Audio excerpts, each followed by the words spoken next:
Episode 34, Birthday. This is the greatest day ever. We need to celebrate your birthday, babies, 'cause you were just born today. Once, after Hatches got killed, I had asked Hymnal about what happened when we died. The question seemed somewhat pertinent at the time. The answer she gave was simple: we went into the recycler and some pony took our place. Finding that answer somewhat less than fulfilling, I pressed on. She attempted some muttered comment about how, when you died, you went to the ever after to be reunited with the princesses and your loved ones. Then she reported me to Mom, and once or but later I learned not to harass our stable's duly appointed spiritual leader. Personally, I was finding being dead not much different than being alive in the ocean. It was black and quiet and I couldn't feel anything. I was just nowhere. I had a vague sensation of motion, but I couldn't begin to tell you how I was moving or where I was going. I had no limbs to move, no heart beating, no mouth to speak or breathe through. It was at this moment that I had my epiphany: death is really boring. Mom had taught me about how the living dealt with death, but she had been somewhat lax on what the dead were supposed to do about. A tiny pinprick of lavender light far off in the distance came to life, and with it I heard a single soft note and felt a gentle pull towards it. Now, I know that most ponies say not to head towards the light. Those ponies failed to mention that there weren't actually a lot of other options. Considering how many bad choices I had made in my life, what was one more? Though, considering how many bad choices I had made, I looked forward to Celestia punting my sorry ass straight into hell. I guess I could have fought against the pull, but I was tired of darkness. As I moved, I could hear the tone more clearly. It wasn't one constant drone but a single musical note that pulsed with the throb of the light. And another pulse accompanied the first one. I moved closer still and saw a second light, a soft orange point that sang the other sound. And then a third was born, a cheery pink. Another, majestic purple. Teal. A pair, green and gold. A pair of pink motes pranced and tumbled around each other with a tinkling like laughter, while a purple and lavender pair hovered attentively nearby. Each with its own note. Its own music. There were hundreds. Thousands. Millions. Wow! Stars. They weren't just lights in the sky. Well, they were. But they were other things as well. Like how, when you took a hoof and held it in front of one open eye, you could see both your hoof and whatever the other eye saw. But I didn't know what I was looking at. They were luminous things. Strange and unusual and powerful. Some kind, most politely indifferent. Some were the shapes of wheels and eyes and Brahman. Others were strange patterns that twisted and seemed to sing notes of music my mind couldn't understand. And some were ponies, glowing outlines that frolicked as they sang their music together, their individual notes rising and falling and growing and blending with the notes of the other things that shared this great expanse. They filled the void with song and light and their own strange beauty. Their harmony. Other beings flitted among them and spread chaos and discord to stir up new melodies and music they could not create themselves. And I knew that I was home. I could stay here, if I wanted. There was always room for one more. For countless more. And I'd be happy here, I was sure of it. A part of me belonged here. Except I looked back behind me at a round ball orbited by two lights, one pale and beautiful and the other bright and radiant. But the world they revolved around was dark and ominous. What of my friends? The song turned mournful. There was nothing I could do now. I should stay. There wasn't any place there left for me, nothing that could hold me. But I kept looking down at that distant world. I felt one of those giant luminous shapes move behind me and gently hold me in her hooves. "Stay, please," she seemed to beg. I saw other worlds with other lights. Some orbited distant radiant orbs. Others had dozens of expectant motes above them as they sang down their own melodies. But all these worlds were bright with countless twinkling specks, like glitter or dew. And I watched as one of these luminary beings grew bright, and in a burst of light and song disappeared. The glowing cloud left behind spread, and new lights began to settle on other worlds or birth new luminary beings. Even these things were not eternal. But in that darkness beyond their light, I felt certain there were things that were. I looked back at my world. There were so few glimmering lights, and there seemed to be almost a spider's web of shadow draped over the entire world. Some light escaped, but most seemed caught in that dark web covering everything. The light of those orbiting spheres couldn't reach most of the world, try as they might to find some gap in the darkness and shadows. What the hell had happened? The hooves holding me tightened, and off to the side I heard another note rise. It accompanied a star glowing with a fierce blue-white corona. A pony? No. An alicorn, proud and regal and glorious. He spread his wings wide and sang his note loud and gloriously across the heavens. He drove back those shadows beyond and all things that dwelled within. Such was he that his song drowned out all others as he swelled with pride. I expected the star to eventually stop and take a break, but he didn't. Instead, he grew along with his volume. It grew to the point where the melody of those luminary bodies was drowned out. Grew to where it became almost painful. I kept waiting for him to burst as the others had and let something new take his place. The mischievous ones floated about him, trying to trick him and break his onerous note, but he burned them with his scorn. Louder! Louder! It was as if he were trying to fill all the universe with the single overwhelming note. He struggled with the strain, the note transforming into a scream. Then he exploded. It was not a gentle burst of life-giving light. No, this explosion was raw and violent as his scream echoed to the farthest corners of the universe. Then his cloud fell inward, he would not die as the other luminous ones had, would not share his life. His blue glow contracted and darkened. Something that was a star hardened and transformed from light to something dark and base. And still it screamed, tearing at the melody around it. No trick by the spirits could stop it. No song from the others could reach it. And as the song died, the darkness encroached. Finally, a blue radiance altered its place in the heavens and plunged straight at the screaming mass. It sang its own ominous melody as it plunged in faster and faster towards the sullen ember, one song combating the other as they closed together. The impact and the blast of light filled the skies as the blue luminescence died and the screaming ember shattered. Only a dark and twisted core remained, tumbling through the heavens like a heart of black iron. Its scream rendered pitiful and thin, it flew towards that darkness untouched by the stars. But by chance a world, green and rife with the tiny specks of ghost light, drifted too near. The twisted remains curved towards it, speeding as they plunged towards the highest snow-capped mountain. The blast shattered the great peak, blasting it apart into flying stone. An immense pillar of cinder and flame shot up, raining down in an ever-widening circle of destruction. More mountains split and shattered, vomiting great torrents of fire and surging floods of magma. The forests transformed into sheets of flame. The seas were poisoned by ash and pieces of the star. The sky was rendered black with clouds.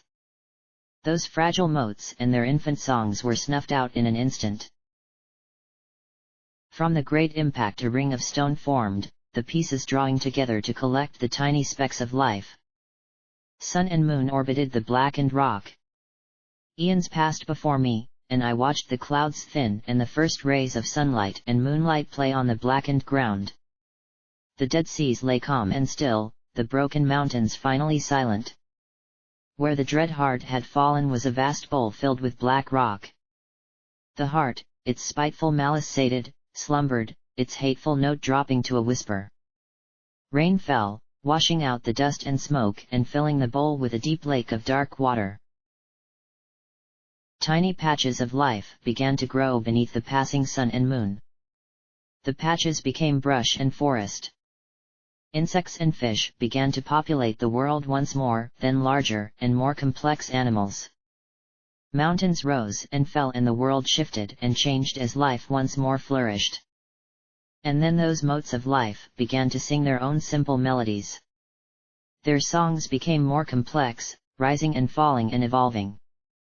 Trickster spirits came to mold and meddle and inspire. The songs spread to every corner of the world, save one. In the dark lake the buried heart stirred. It shrugged, and the mountains broke and the waters drained into the sea. The heart could do nothing but hum its one hateful tone and wait. Life crept innocently into the crater, and soon there was no warning to the rest of the world save for a knot of granite rising like a tombstone in the center. Deep within the earth, the vicious star waited. It could do nothing, its dread power spent. But then zebras came to it with their songs and their dances.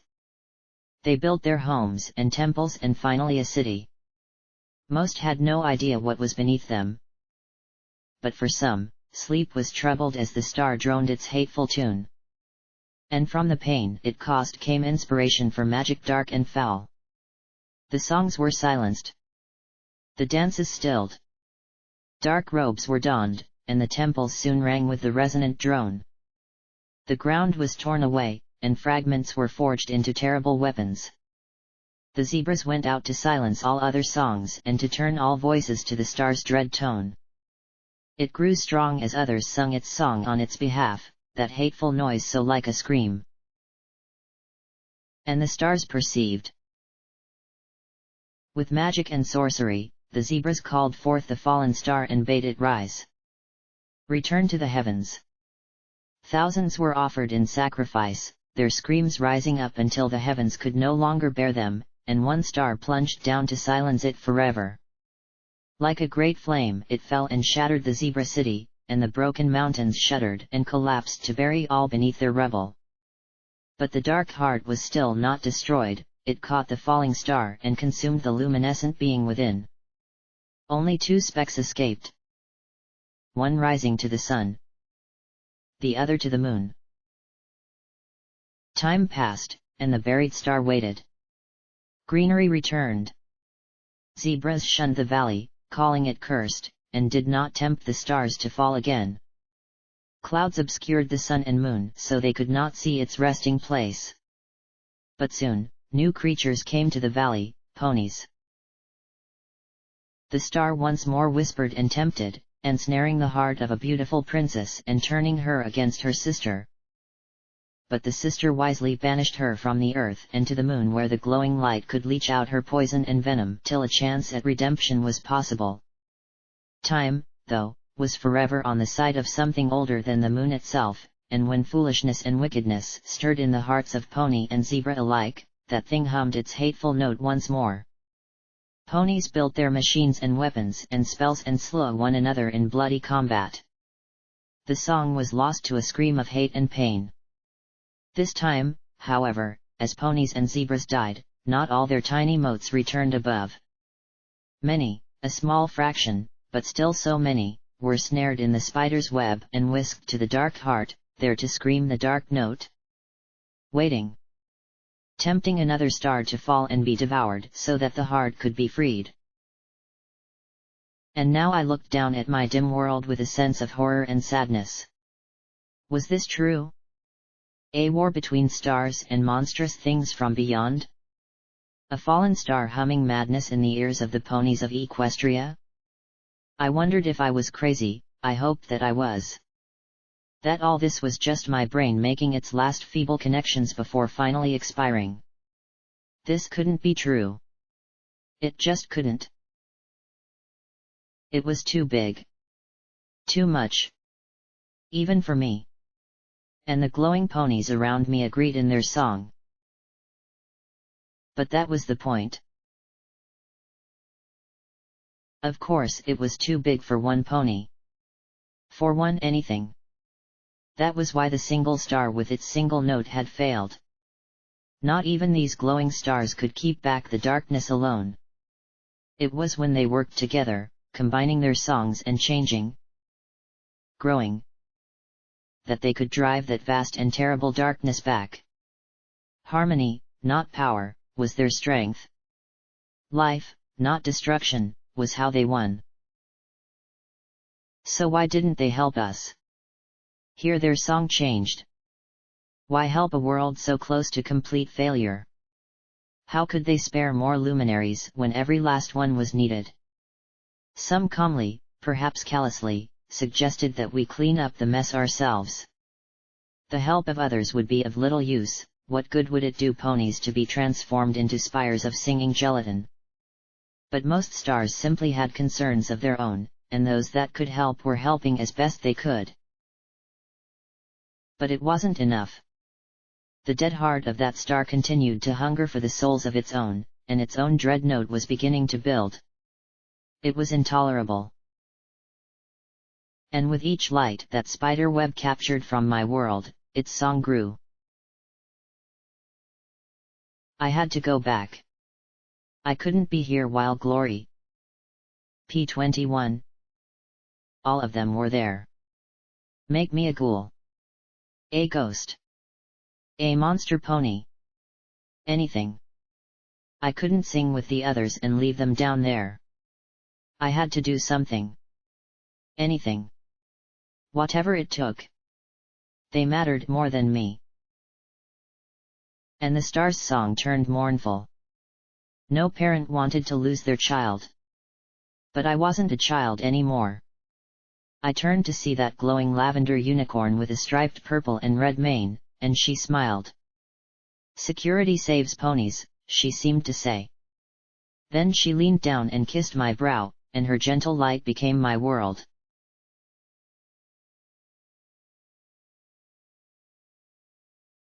Welcome back, Blackjack, a mare said quietly.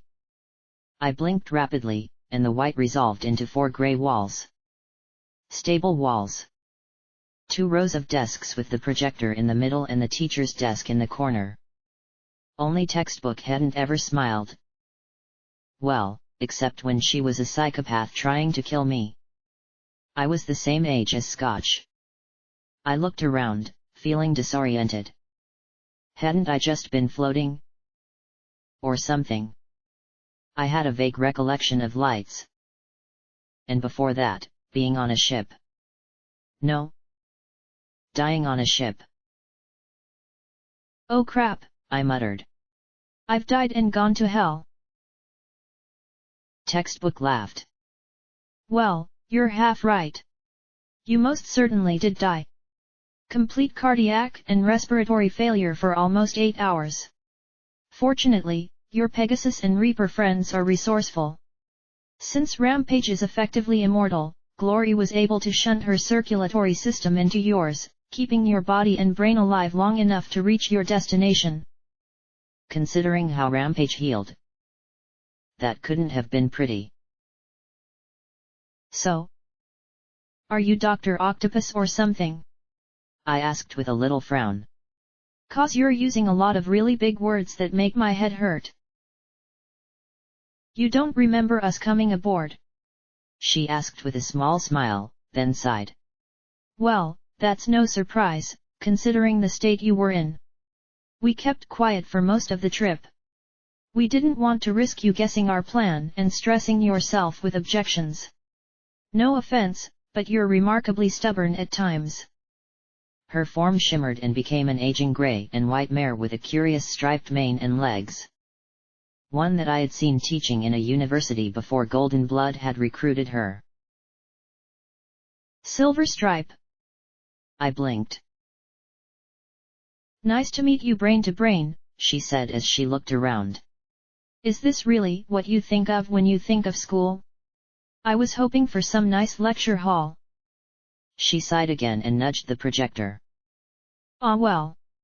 The concept's what's important, not the aesthetics. This is taking place in my head.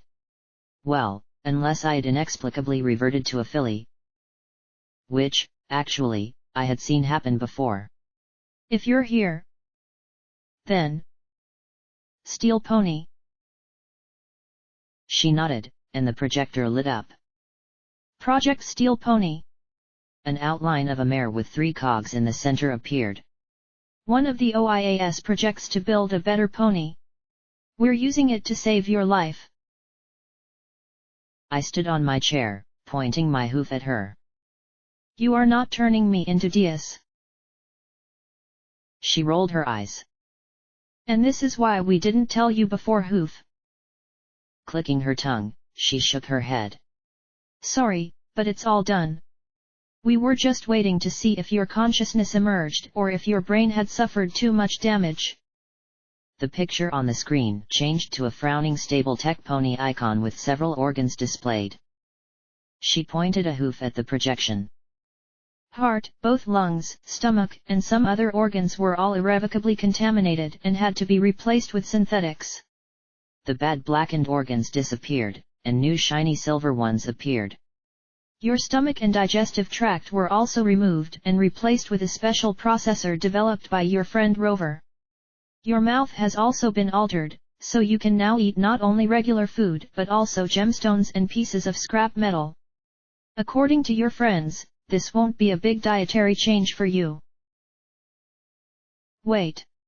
I can eat metal and gems? I asked, blinking in shock. This was too much, too fast. Can and have to.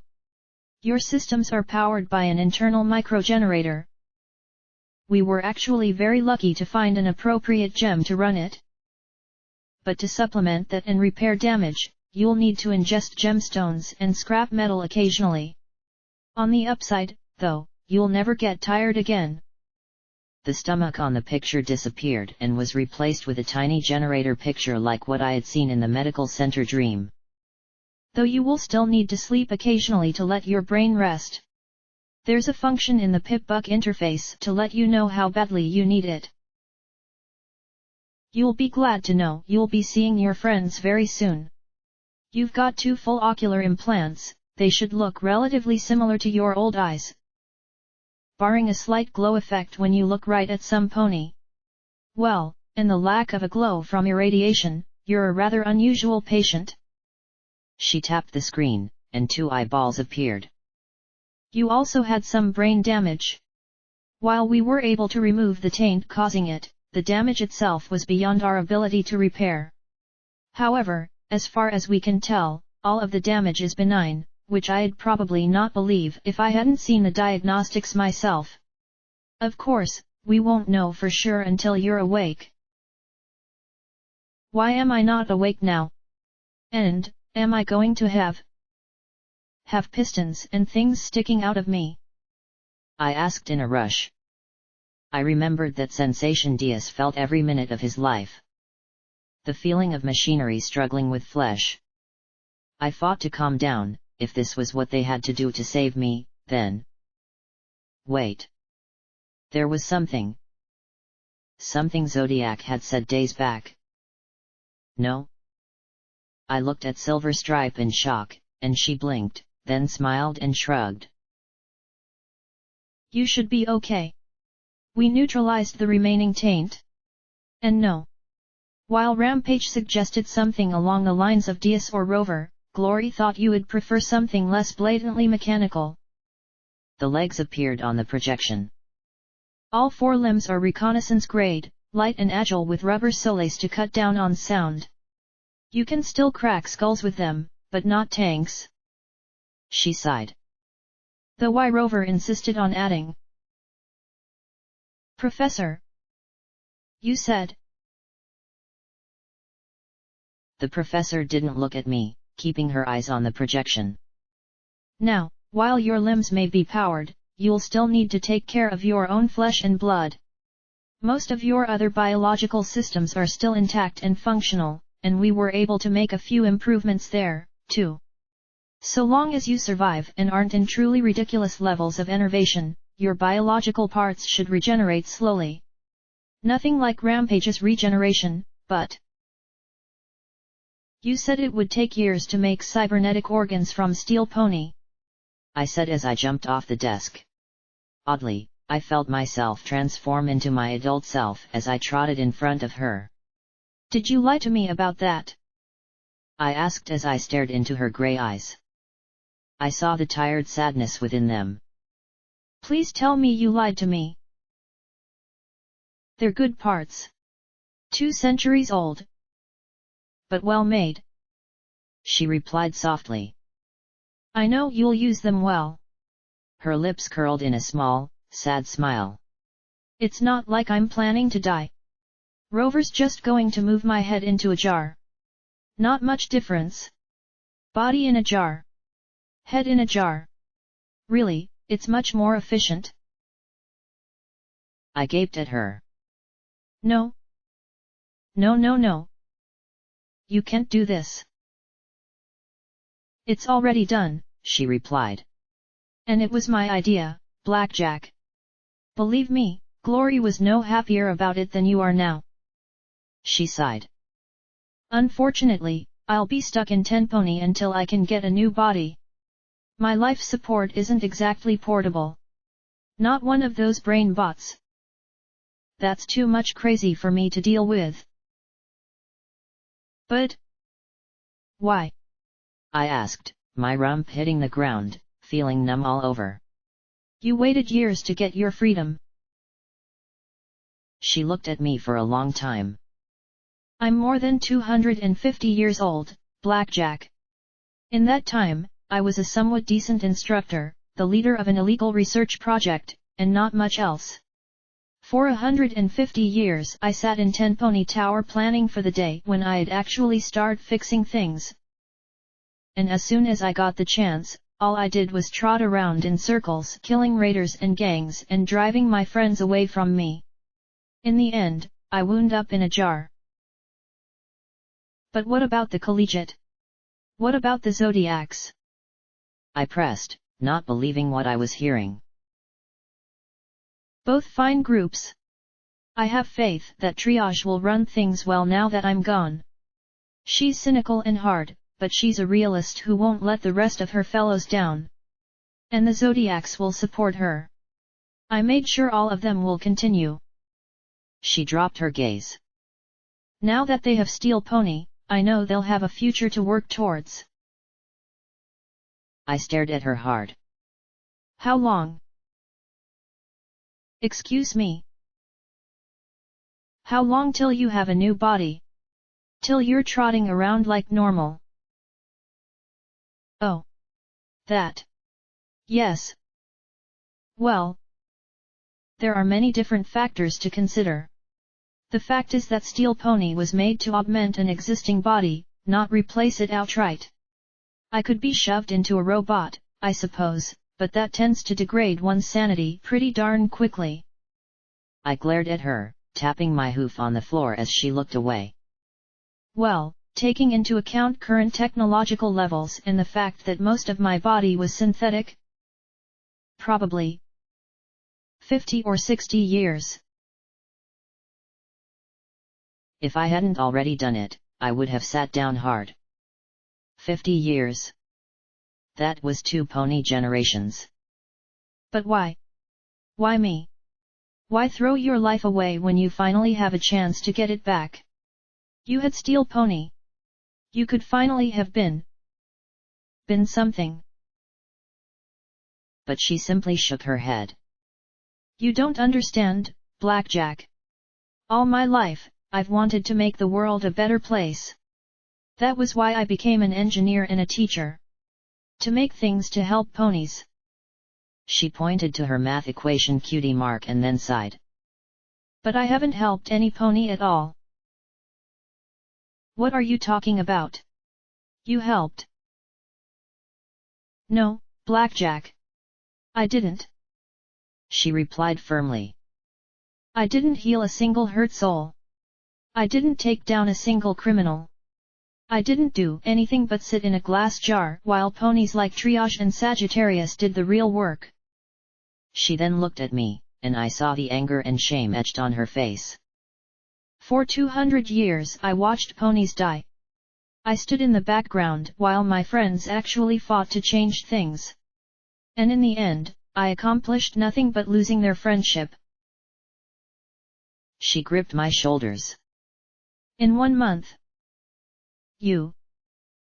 She paused to nudge my chin upwards so her gaze could meet my downcast eyes. You have done more to help ponies than I have in a quarter of a millennium. You have suffered and sacrificed and paid in blood, sweat, and tears. Do you understand how incredible that is? It's nothing. Luck and my friends. I cause more mess than I solve. I said, now the one feeling ashamed. She shook me once, and forced me to look back into her eyes. It's not nothing. You've changed ponies' lives for the better. And I won't let you die, not when you can have a chance to accomplish so much more. She closed her eyes. If me spending the rest of my life in a jar is the price paid so you get another shot, then I actually feel like I've done something worthwhile. Something not undone by war and death. I stared at her for a long moment, and she looked away, her ears folding back. There's something else, isn't there? She closed her eyes. There is something else. Yes. She took a deep breath. You may be related to one of the ministry mayors. What? That's ridiculous. I laughed, expecting a smile or something. Some hint this was a joke. She wasn't laughing, though. She simply looked at me, almost with pity. Completely ridiculous. How could I be related to any of the ministry mayors? Why would you think that? 2 reasons, she replied soberly. The first is that Glory told me about the silver bullets and the black security cases they came inside. A picture of one of the silver bullet cases flashed onto the projection screen. Each of these are enchanted so that they can only be opened by a very few select ponies or relatives thereof. I had a feeling that that list neatly matched every pony EC1101 was supposed to go to. The ministries used the security cases to transport very secret letters and small objects to each other towards the end of the war. So, what? My great-great-aunt twice removed was Rarity's cousin. What's the big deal? Certainly not something worth dying over, that was for sure. If that were it, then it wouldn't be a big deal. But then there's Project Steel Pony. I expected the data to be damaged. In fact, I was dreading the months or years needed to repair it. After all, trying to force EC1101 to unseal it when you're not authorized to do so would hardly be good for Steel Pony or the program. The picture on the projector showed me cutting open a terminal with a chainsaw. The Zoni began to pace. However, Steel Pony wasn't damaged. It was unsealed with all its data completely intact. There were files there that even I had forgotten about. The only way that would be possible is if EC1101 actively removed the seal. And it would only do that for a direct descendant of a ministry mayor or the princesses. I stared as the picture changed to one of me pushing a button with a hoof and the terminal saying access granted. But I thought of Fluttershy, Rarity, and Twilight. She gave a little smile. But that's impossible. I know. The ministry mayors never married or had children.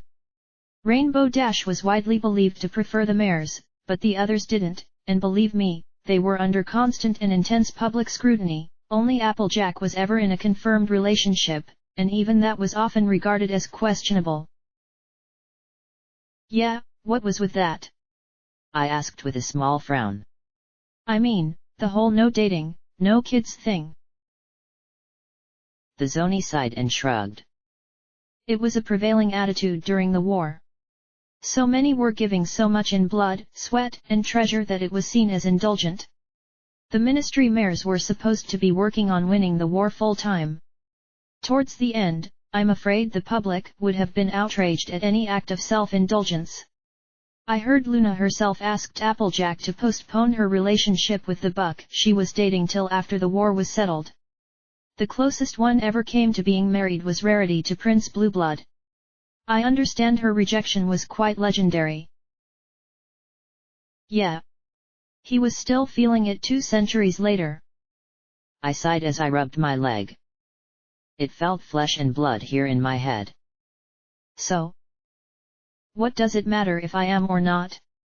I mean, if I remember correctly, EC 1101 goes to each of the people in the line of succession and then to a descendant. And that was broken or something.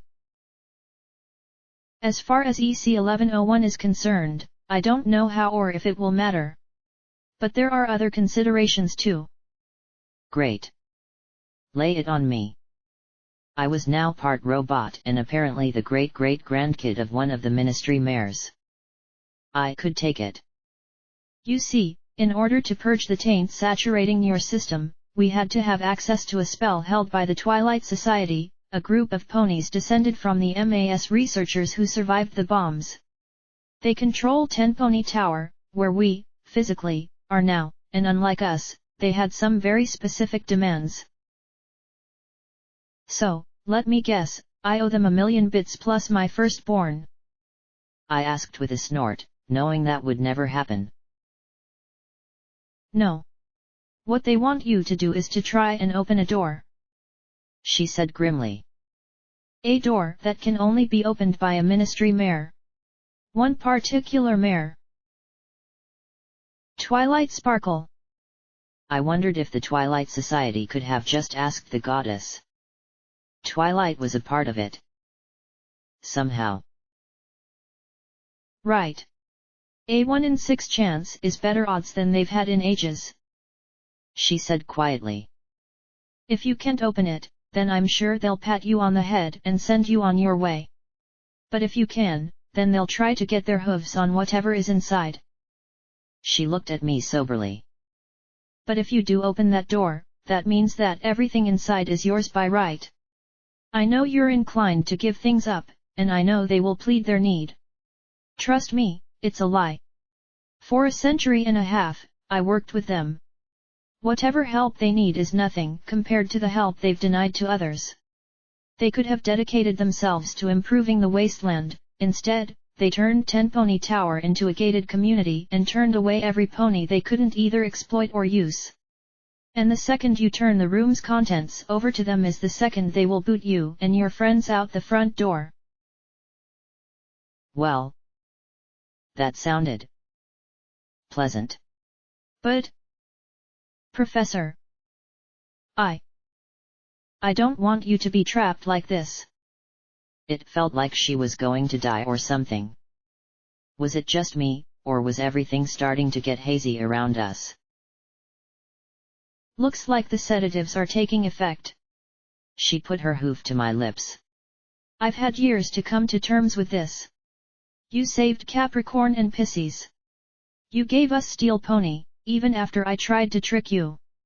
By destroying the Celestia, you saved the Collegiate as well. I have no doubt that Steel Rain would have destroyed us if we resisted, and if we surrendered, well. She closed her eyes as she smiled, looking tired but happy. By saving your life, I can save more. Isn't that what you always do, Blackjack? That was different. I had killed ponies who didn't deserve it. Deep down, I wasn't much different from the people I fought, if maybe a little more stupid and reckless. I didn't want good ponies to die for me. But that wasn't what she needed to hear from me right now. Yeah. It is. I said as I looked at her. Funny, but did she always look so old and tired? Thank you, Silver Stripe. No, thank you, Blackjack, she said as with a curl of her wrinkly lips. And happy birthday.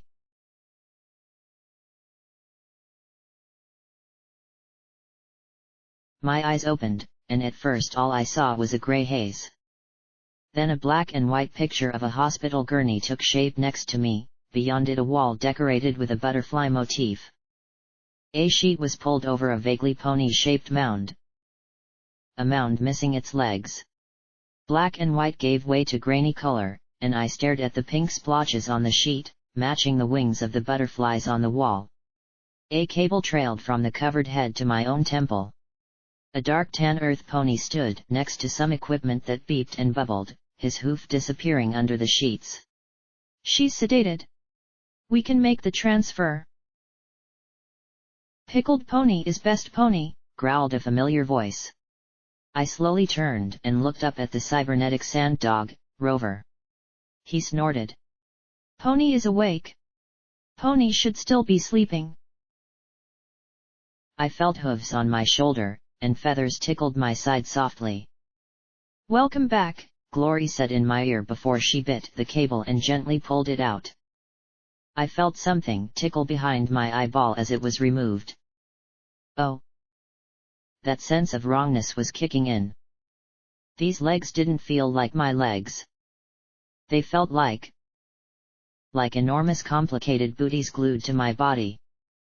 I kicked and rolled off the table, and my body moved on its own to put its hooves down. Of course I fought it and went rolling across the concrete floor. Alarms and alerts flashed in my vision. This was bad. This didn't feel like me. Every movement I made felt awkward. I flailed on my back. I finally just stopped as I panted and looked at every eye on me. My friends all stared at me in shock. I could see their faces as clearly as if I was looking at them through a scope, fear and worry. I gasped. And yet, my heart didn't thunder in my chest. My pulse didn't pound in my ears. My body felt unnaturally quiet and still as I stared up at them. Pony is so dramatic, Rover snorted, rolling his grey eye before return to the sheet-covered mare. Dr. Pony. Pegasus Pony. Best we work now, or only have scraps left. P-21 trotted towards me, kneeling. Blackjack. I jerked again, my mechanical hooves driving me back and bouncing over the floor. I fought it, which resulted in me rolling over. My flailing limbs caught him in the gut, blasting the wind out of him. Stay back! I shouted. I have no idea what's going on. What was my body was trying to do? My random rolling knocked over a table, hopefully I hadn't broken anything. This is no way to operate a surgical environment, the brown buck said behind his operating mask. I managed to rise to my hooves, but it was tough trying to learn how to walk. My brain kept sending signals that my legs weren't following right. So I'd move, then I'd correct, then overcorrect, then overcorrect for the overcorrection. And then land on my face. I didn't walk out of the surgery so much as repeatedly fall over in the general direction of the door. Finally, out in something that looked more like a recovery area than an operating room, I found a corner and collapsed in it. Error, flashed over and over in my vision. That seemed to sum up everything in me right now. Rampage, P-21, and Scotch trotted after me. I wanted to gasp, but my lungs didn't gasp. I wanted my heart to race, but it didn't beat at all. They stared at me, P-21 in pain as he held his gut. Rampage stepped closer. Blackjack! I closed my eyes, then looked at her again. A targeting icon appeared on her head. Then I looked over at P-21. And watched the blue crosshairs lock onto his head as well. And Scotch. I clenched my eyes shut. It was the only way we could save your life, Scotch said softly. Sorry I lied. She added as her ears folded back. I looked at her and gave a small smile. Alive. I was alive. My friends had worked their asses off to save my life. I could see. I could, at least in theory, walk without feeling like a cripple. I had been given a second chance. So why was I so upset? Would I seriously have preferred being dead to this? I had been given a second shot. Was this really how I was going to treat it? Slowly, I opened my eyes again, and thankfully they weren't throwing targets all over the place anymore. Things still felt off. A sort of nagging discomfort where my shoulders and hips met my body. It didn't hurt. Exactly. More like my brain wasn't sure what to make of it. At least my mutated limbs had been a part of myself. Now it felt like half my body was wrong. But I had gotten used to faking it. No problem, Scotch. I probably would have freaked out horribly if you had told me the truth, I said as I tried to hug myself. Again, my legs went wonky and jerked spasmodically.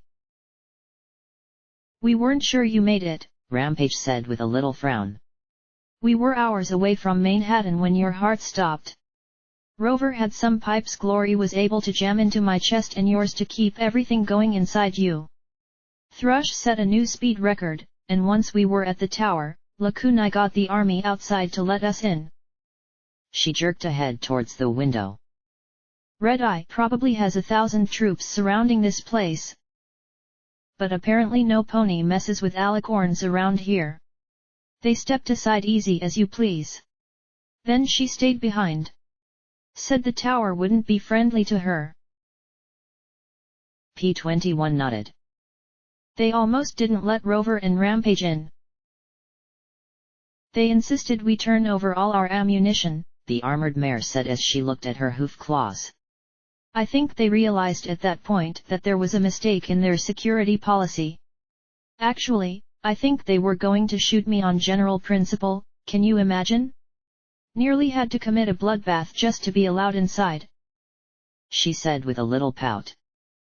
Fortunately, they reconsidered when I shot myself in the head in front of them. For some reason, that just cut right through all the arguments. Somewhere in Tenpony, I was sure there was a head of security taking either antacids or shots of hard liquor. Possibly both. I made myself smile. Tell me you behaved yourself. The three of them clearly relaxed. I hoped that meant that they didn't see me trying to squirm out of my own limbs. She inhaled and rolled her eyes. Please. One pony did say something about zebras and filthiness, but when I asked him to elaborate, he suddenly remembered an appointment. Rampage said as she tapped her chin. There may have been claws on tile, too. Hard to say. You're on mentals again, aren't you? P-21 asked her flatly. I've been out for days. I finally got to replace my stock. She giggled as she bounced on her hooves in a very glittery circle. These Tenpony guys always have the nicest shit. Yeah. Well, they provided the very nice hospital to put me back together again, I said as I looked at the clinic. What about Rover? I couldn't imagine being in a tower full of ponies was good for the old dog. He's staying out of sight. He doesn't like ponies and ponies don't like him. Apparently, when Zodiac asked him to do the surgery, he was quite something, P-21 said as he looked back into the operating room. He wanted to make sure she was taken care of. I guess there aren't many folks in Equestria like them. When Glory used your broadcaster, she got help from all over the hoof, Scotch said with a grin. Sure, Sanguine made his snutty offer, but so did the professor. Well, not snutty in her case. Dusty Trails sent a box of gems straight quick. Bottle Cap didn't have any parts, but she said the vendors took up a collection for when you were better. Hell, even Caprice sent a whole case of quality chems, plus every chunk of DS she could find. Apparently, she only sold Zodiac the back half and was still trying to figure what the front end was really worth. You mean I have pieces of Dias in me? No wonder my insides felt out of it. I could almost hear tiny metal parts inside me screaming cuunnnttt. A few. Apparently, she had to extract some sort of metal stuff to strengthen your bones. Or what used to be your bones. And there are some other parts in there too. She replied softly, not quite understanding my reaction, but then, she hadn't been chased halfway across the hoof by him. Pieces of Dias. Pieces of the professor. Is there anything left that's original? I muttered, looking at my hooves and tapping them together idly. Can't you just be happy to be alive? P21 asked with a little frown. A lot of people wanted to help you. I smiled at his stern tone and looked up at him. He flushed, rubbing his brushy blue mane as he looked away.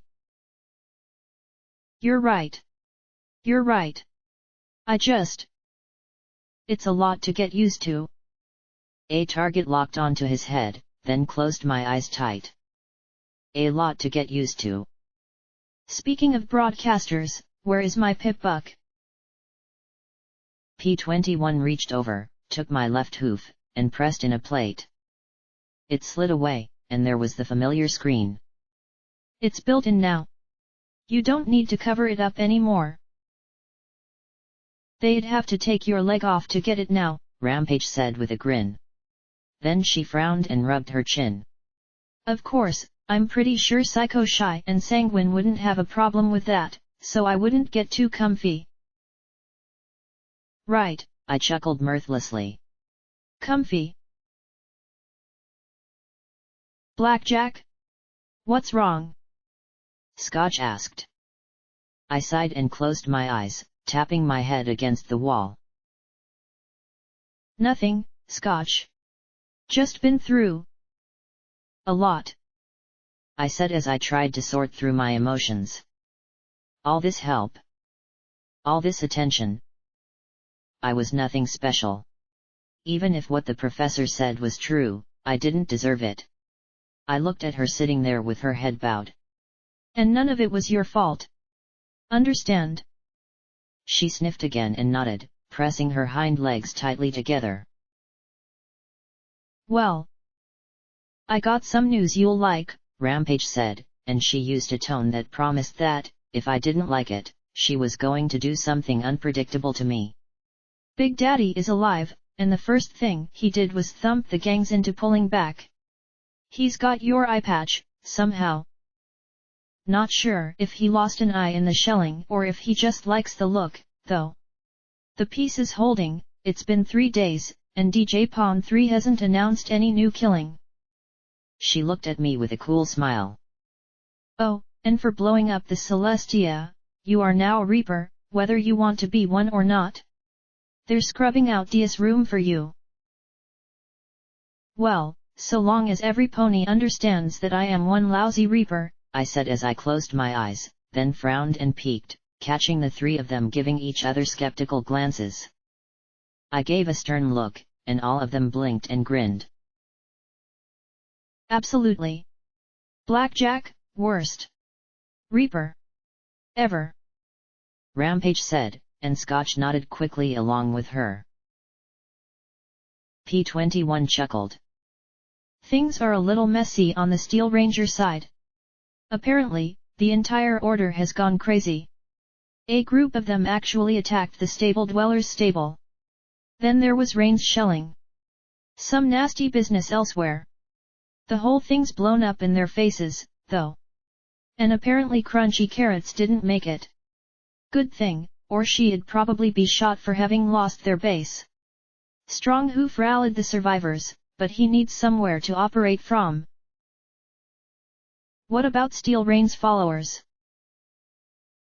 No idea. He left things a mess when he died, but their whole order is screwed up at the moment. P21 said with a shrug. They still don't even know if he drowned or got vaporized when the Celestia blew.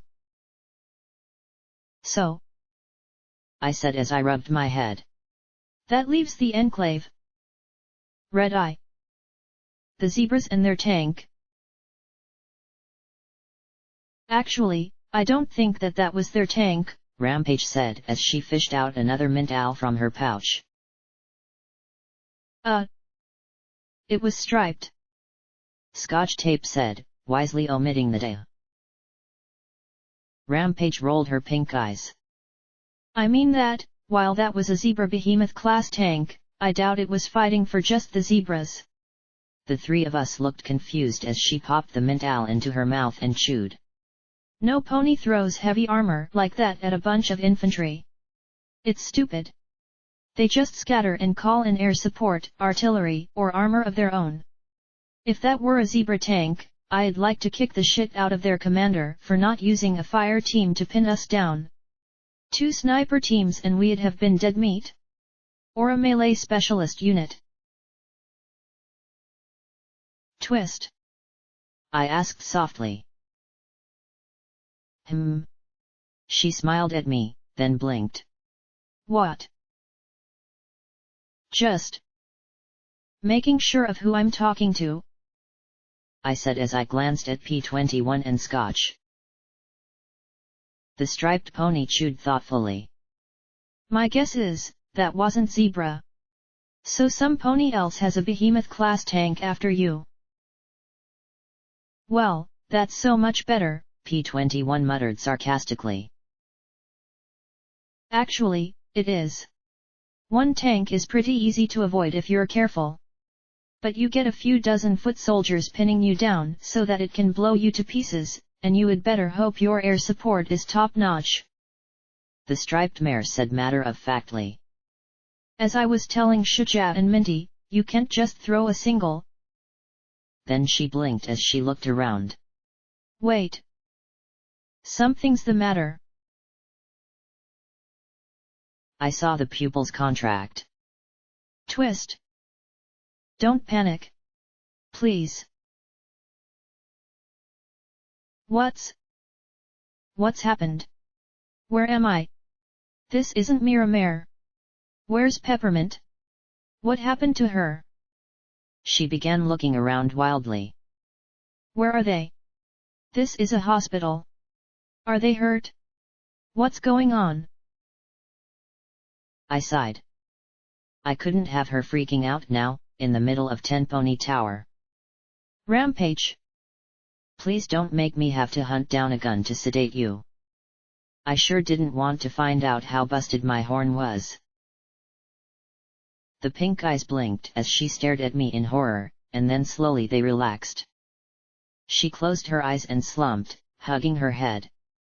No blood anywhere. That's a good sign. You just went out again. It wasn't bad. I added quickly, and she looked relieved for that. You were talking all military and stuff. I frowned a moment as I looked around. Scotch suppressed a yawn as I asked, so where is Lakunai? The professor's quarters, P-21 replied. An alicorn, a sand dog, and a cyberzoni's severed head. Sounds like the start of a bad joke. I had to wonder about his sense of humor. Ponies is all bad joke, growled Rover from the doorway. Is done. Is okay. I rose to my hooves and slowly walked towards the aged canine. His cybernetic eye followed my steps carefully as I staggered. Pony is doing all wrong. Do not think of walking, Pony. Walk legs is smarter than Pony. I can't help it. My legs want to do something else. I said as I looked down at them. I'm tripping over my own hooves. I protested as the damned things twitched under me. He just sighed and rolled his filmy eye. I sighed too as I looked at him, then past him at Glory and the brown buck. Look. I just wanted to say thank you. To all of you, for everything. It's just. Right now, it feels all muddled up. I'm trying to sort it all out. Ponies is always whining, Rover growled, shaking his head, and then shuddered as he closed his eyes. Always the whining. Then he pointed a mechanical finger at me. Pony has better leg now, like dog. Dog make best pony legs ever. Better than Professor Pony. Why did you help? P21 asked with a small frown. He looked at the blue buck and snorted. Pony take home. Dog work under city. Many accident. Many. Pony not care about dogs. Professor care. She make new leg. Strong leg. Show dogs how make, too. Make organ and parts so dog can do job and live. When bombs fall, dogs use metal parts to survive. Not become twisted. Not become hellhound. Stay dog. Stay sane. So she say she need dog help, dog help. He growled and pointed a finger at P21. Dog remember promises and favors. Well, thank you, I replied as I looked at my body. My synthetic limbs were some sort of light metal painted with a matte white enamel. The forelegs ended all the way up at my shoulders, but the metal of the hind legs stopped just below my QT mark. I still had my lucky, well, relatively lucky queen and ace. I'll try to remember, too. Then I laughed. At least I have hooves again. For a while there, I thought I was going to grow. I froze as 4 white digits extended from my hoof and flexed before my eyes. Ah! I have fingers. Rover snorted, but I swore he was smirking. Thumbs is better, Pony. Pony will see. Come. Let's get you to the cargo elevator. The brown buck said. Crazy times in 10 Pony. I swear. He smiled though, as if quite welcoming this craziness. Then he pointed a hoof at me. Stay here, please. At least a few hours for observation. After working on you for 3 days, last thing we need is for one of those synthetic organs to be rejected. He escorted Rover from the clinic. Given how dark it was outside, I figured most of the tower was asleep. Glory gave a tired yawn, and all my friends seemed likewise bushed. Do you have somewhere to stay? I asked as I looked at them. The Twilight Society provided a room, P21 said with a little frown. I agreed with his expression. The Twilight Society of Tenpony Tower definitely wanted something from me. I had to wonder what I was going to do about it. He fought another yawn.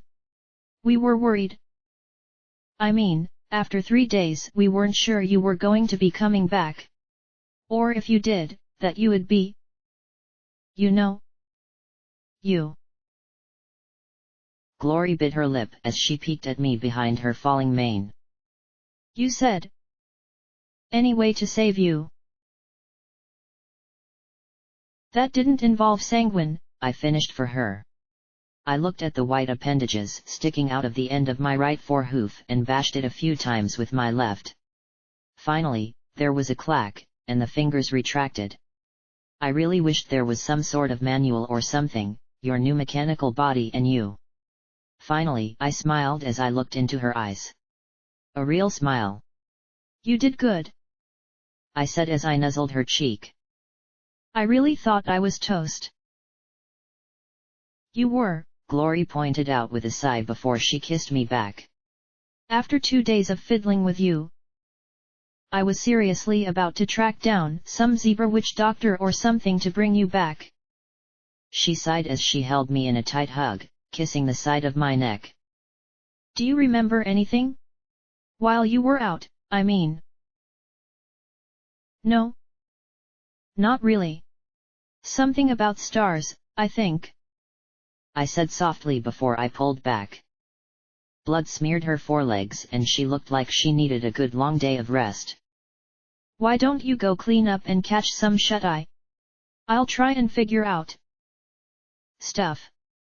I forced a smile as a crosshair appeared on her forehead. You know, while it's quiet, You promise you won't get into trouble? Glory asked. What was I, a fool? What kind of trouble could I get into here in Tenpony Tower? I think Helping Hoof would be okay if I slept in here. I sighed, shaking my head as I tried to carefully stroke her cheek. Glory. It's a bed. A clean bed. With a shower and a toilet and... I sighed again, now I was really wishing that I could go with her. NNNGH? Maybe I can leave Helping Hoof a note. I looked at the enamel coating my limbs. Hopefully they were waterproof. Already disobeying doctor's orders? It's his clinic. Try to follow. She yawned and swayed. Rampage caught her before she staggered. I think we should all go. P21 muttered as he rubbed his eyes. It's late. Or early. Somewhere between the two. He pointed to some boxes in the corner. Your things are over there, along with a bunch of stuff folks gave us to give you. We were going to do a party, but I don't think any pony expected you to pull through so early. You all go ahead. There's not much I can do anyway, beside figuring out complicated skills like walking. And, according to the refreshingly familiar screen of my Pip-Buck, I wouldn't need to sleep again for a few more days, minimum. After watching my friends leave, I walked back to the operating room, every third step sending me staggering as I overcorrected. I felt a stab of guilt at the bloody mess left behind. I had to do something about it. I looked around the back room and found a janitor's closet. I stared at the door handle and concentrated. I knitted my brows, grit my teeth, and crossed my eyes trying to get my horn to work. Just as much nothing as when Lakunai first regrew it, I was a horn-headed earth pony now. I sighed, opened the door with my hooves, found a bucket, filled it up, and added some Bronco detergent. I started to clean up the blood that smeared the floor and the operating table. On a counter was a large jar covered with a sheet, a monitor machine next to it. The talisman hummed as it beeped softly. I was halfway though cleaning up, and probably making more of a mess in the process, when the brown buck returned. He looked at me in surprise as I squeezed out the dirty sponge between my hooves. You know, we have janitors for that. It's my fault there's a mess. Least I can do is clean it up. I said softly as I scrubbed the floor. He looked at me curiously. Actually, most of it was from Rover removing her head. Say what you will for neatness, those claws of his can sure dismember a pony. He said as he got a sponge as well. You don't have to do that, I said as he started cleaning up the mess from the other side. It's no trouble, he began. You don't have to do that. I snapped. I stared at him in shock. I looked down at the dirty floor, my eyes targeting soap bubbles now. No pony should be troubled on my account. I'll clean it up. He just stood there for almost a minute, watching me as I worked. You really hate yourself, don't you, Blackjack? I stared at him for a moment, half in confusion and half in fear. You don't think we should have saved you, do you? I'm glad Glory did, I said as I looked back at the mess I was making worse. No doubt. She's happy, which matters to you. In fact, if Glory wanted you dead, you would probably shoot yourself just to make her happy. Helping Hoof said with a little chuckle. What I mean is, you don't think you deserve to be saved, do you? I didn't answer. I just sloshed around dirty water as I stared down at the sponge. Finally, I said quietly, there are better ponies. Ponies who should be back. I sighed softly, closing my eyes. Scoodle. Radishes. Mallet. Tar boots. Elder crunchy carrots. Roses. Thorn. I clenched my jaw. Marmalade. Rivets. Midnight. Mom. So why is it I get to die and come back but they have to stay dead? I wanted to gasp. I wanted my heart to pound. Instead, everything inside me was still. The professor. Glory. My friends. Every pony. They all think I'm special. That somehow I'm important or better or something. How can they think that? I asked as I stared at him. I've screwed up so many times. How is it that I'm worth giving a second chance? Helping Hoof just chuckled and shook his head. Because folks like you, Blackjack. You're a good pony. Am not? I muttered, squeezing out the sponge. I'm not special at all. He sighed and then barely suppressed a yawn. You don't feel you're worth the help others give you. You feel that there's some pony better who should get it. So you feel guilty, and when half the hoof springs to action to help you, you feel bad because you think you don't deserve it.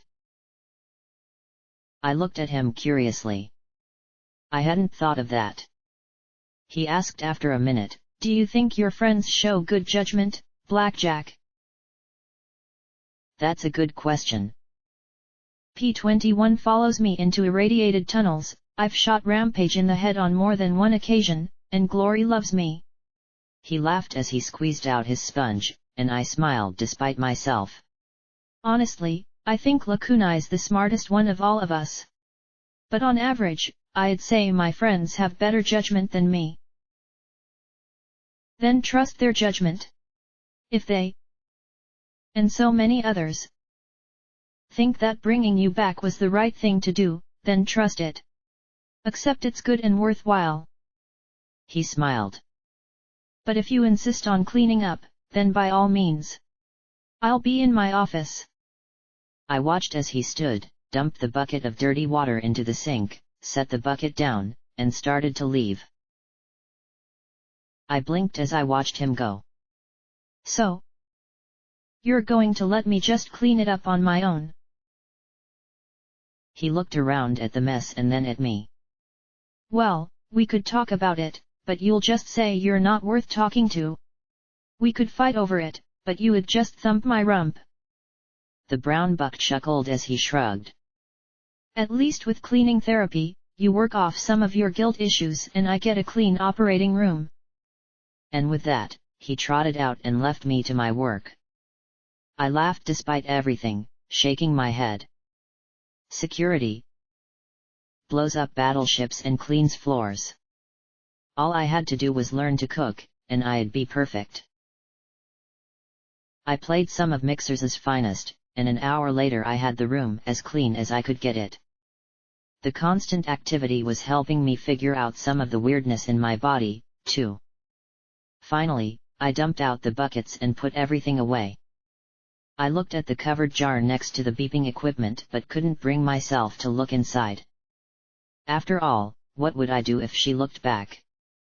Instead, I trotted out into the recovery room, glanced into the small office, and turned off the tunes.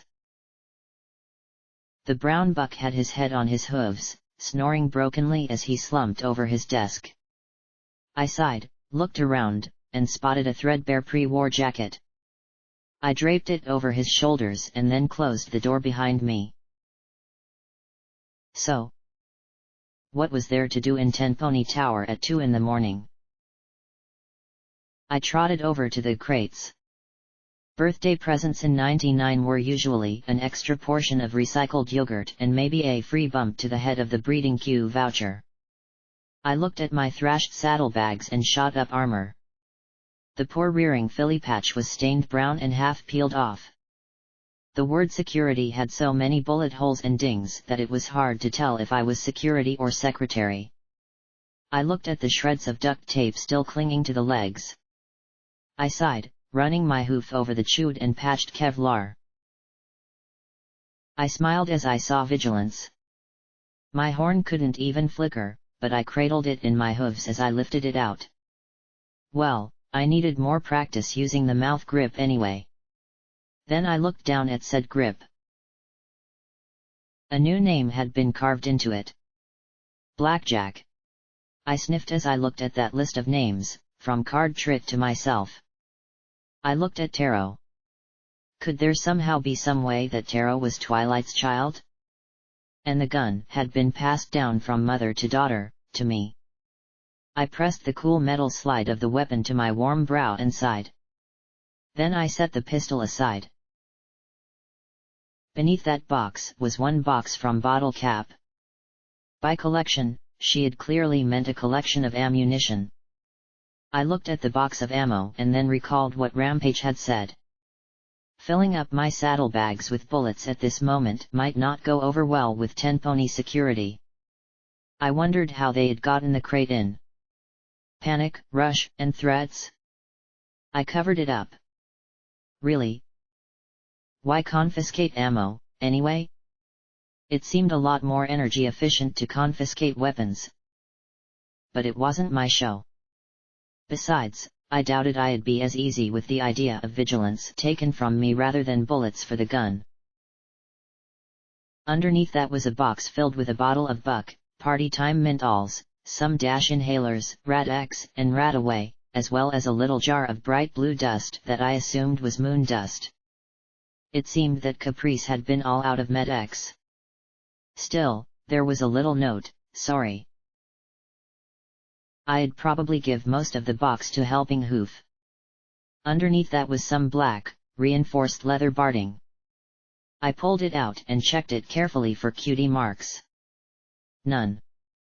It had a pony skull on the flank, and written on the back was Reapers over the number 99, an old hoofball uniform. Sadly, it was in better condition than my combat armor. I looked close and saw that the 99 had once been 66. Altered just for me. I wondered if Lacunai was behind it. In a small cardboard box were a dozen cupcakes with red and white swirled frostings and a little happy birthday card from Homage. I tried one. It was good. Really good. I felt a sick little knot in my stomach. Or where my stomach had been. Was it now my reprocessor? Was that where the guilt came from? An old, battered book from Triage, the Kenterlot Journal of Medicine. Well, it'd be good reading for Glory in any case. Finally, the last box held 3 things from Chapel. The first was a little note from Priest. I've known many ponies who have gone to Celestia. Now I'm thrilled to know a pony who's come back. No matter how black things become, there is always, inevitably, a dawn. I sniffed and felt a sick little joy that I still had tear ducts. I supposed even Cyber Eyes would get pretty itchy without them. Helping Hoof was right. I felt so damned guilty. I didn't deserve any of this. I sighed, swallowing as I pulled out a small gold and silver pendant in the shape of Celestia raising the sun. I'd give it to P21. I set it aside and saw 6 bottles of Wild Pegasus in all their amber glory. Exactly what I needed right now. And if I was somehow incapable of getting drunk, then I was going to have Glory turn off my liver. But then, at the bottom was the absolute perfect present. It was from Charity, and it was precisely what I needed right now. An invoice.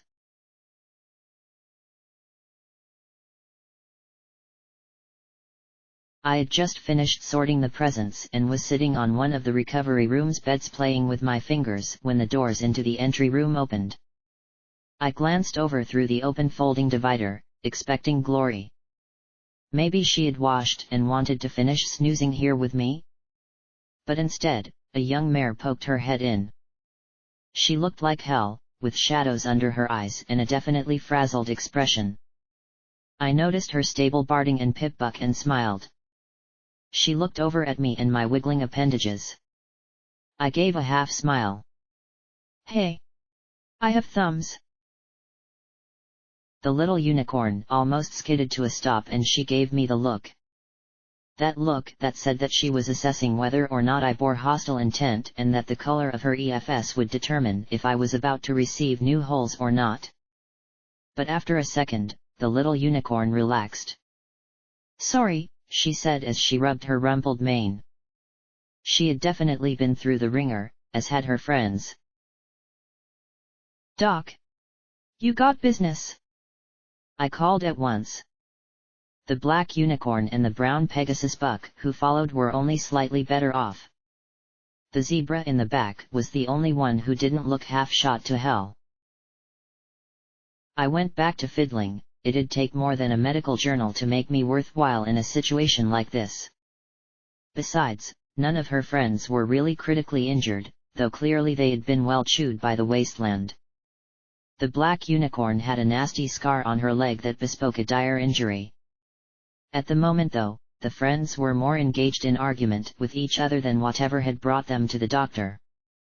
I took a long swig off one of my bottles. And that, little Pip, is why you don't go trotting right up to Red Eyes folks to have a chat. And it's specially why you don't do it alone. The brown, winged cow pony said just before he drank down a healing potion. If we hadn't been ready. Little Pip groaned. Red Eye would have done it, she muttered as she glowered at the purple healing potion before her. The black unicorn sighed as her own nicks and injuries healed. Well, while I admire your attempt at diplomacy, I'm afraid that, in the face of alicorns, griffins, and this army, it was a little overambitious.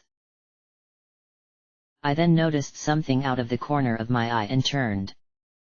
The zebra was a hoof reach away and was just watching me. She didn't glower or frown, but I had the distinct impression that if I sneezed wrong, she had turned me into pulped pony. Hi, I said, blinking. She didn't respond. I lifted the bottle of whiskey in my hooves. Drink. She still didn't respond. Okay, am I going to have to kiss you to make you relax? I had seen eyes like these before. That probably wouldn't be good. She's had a bad experience with another cyber pony. The charcoal unicorn said, fighting a yawn. I looked again at the zebra. A bad experience? Like P21 had had his whole life in 99? Like I'd had. My nethers clenched and I dropped my gaze a moment. Then I looked into her eyes and said, I know what that's like. I'm sorry. Because I knew what it was like, and I was sorry any pony or zebra had gone through it. Her expression didn't soften in the slightest, but she finally looked away from me. Helping Hoof fought another yawn as he passed out a tray of healing potions. Well, you all made it out alive. It could be worse, he said as he made sure that the potions went down. It nearly was. I almost lost a leg, the black unicorn said as she showed off the gnarly scar ringing her foreleg. The healing potion had smoothed its lines a bit, but that was the kind of mark you carried for the rest of your life. I knew, I still had them decorating any part of me that wasn't metal. Just one? I asked with a small smile, tapping my hooves together. Oh. Hello awkward. Welcome to the party. Just take a seat everywhere. She flushed and looked away as I shook my head. Sorry.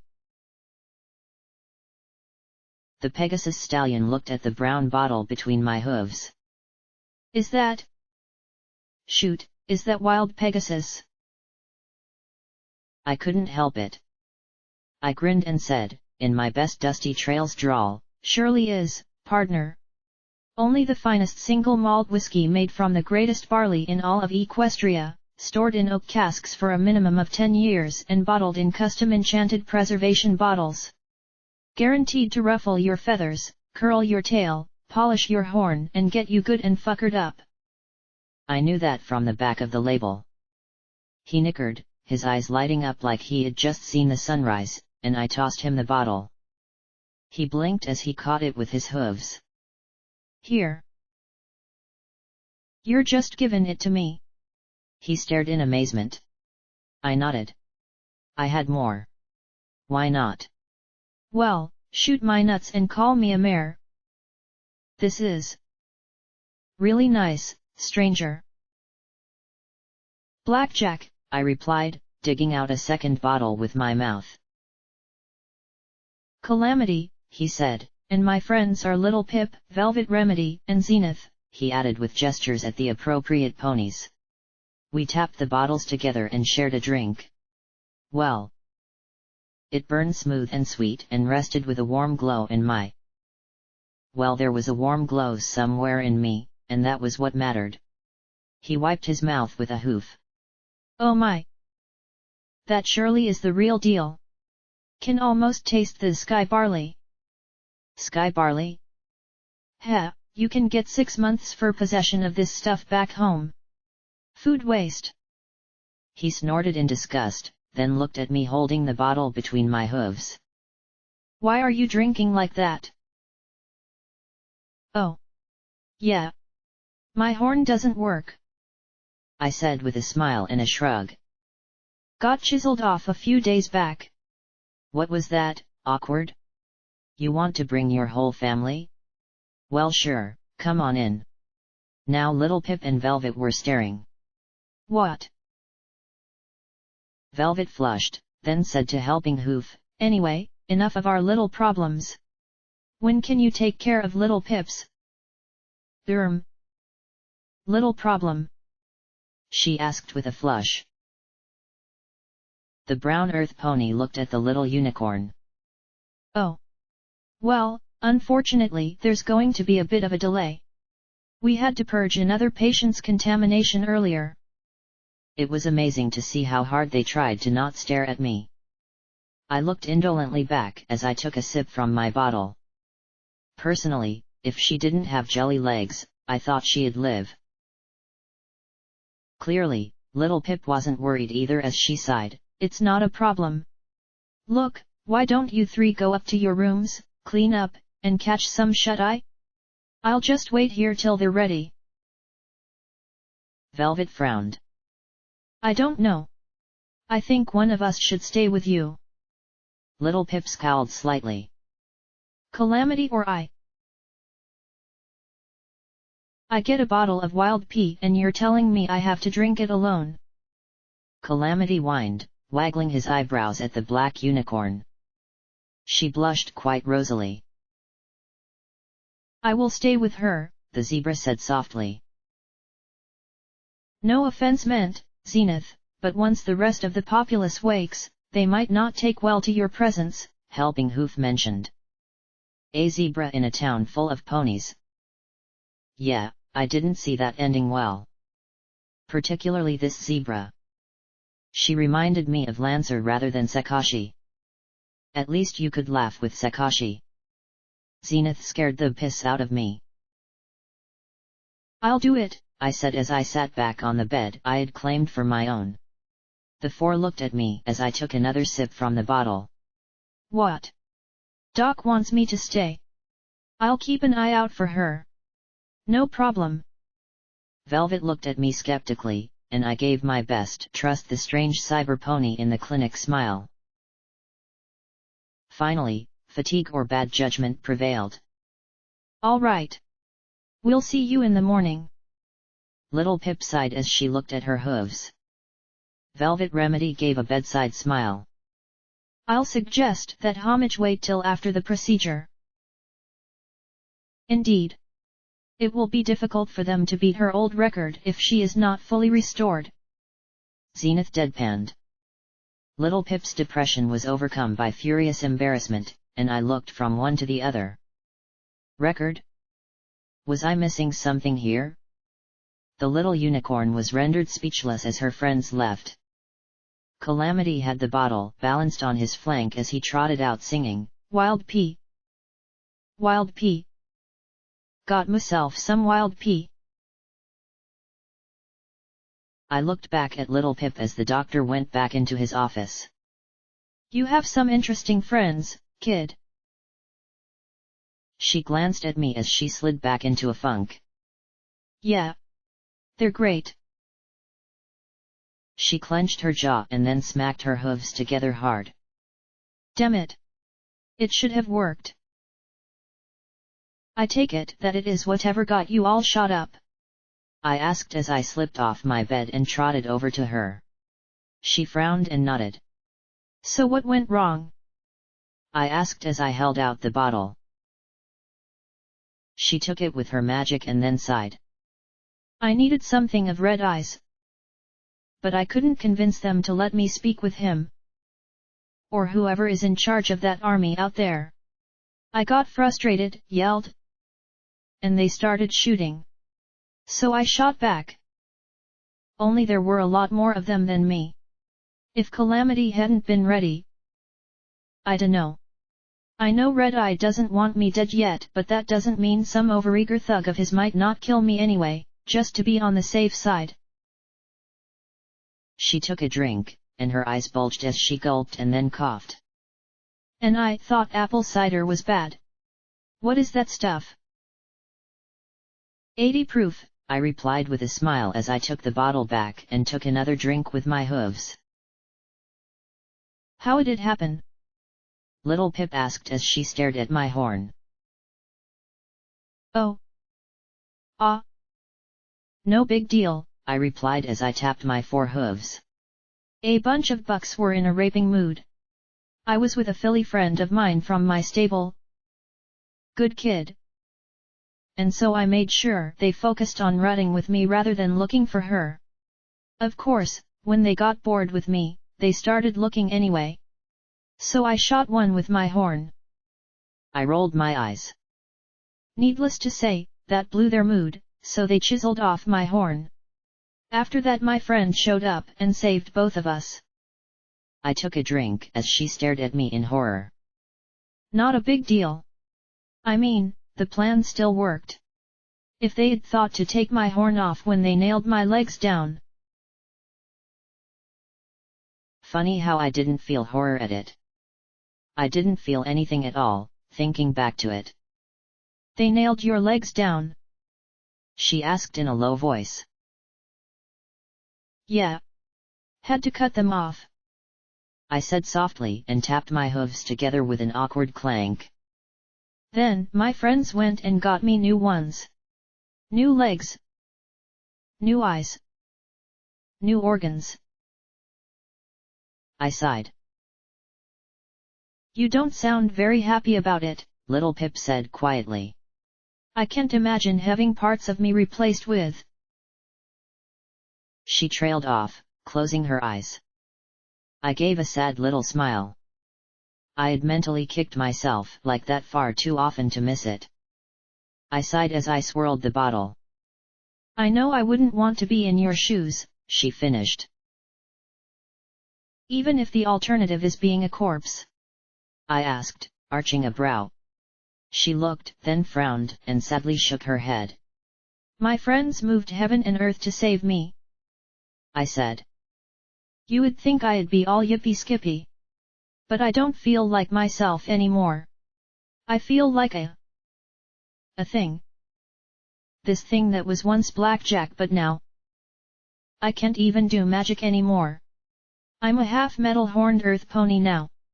And all my friends are so desperate for me to be happy and thank them and stuff. There was a pony I knew. She was smart and good, but she made some mistakes and she was dying. Little Pip shivered a little. To save her.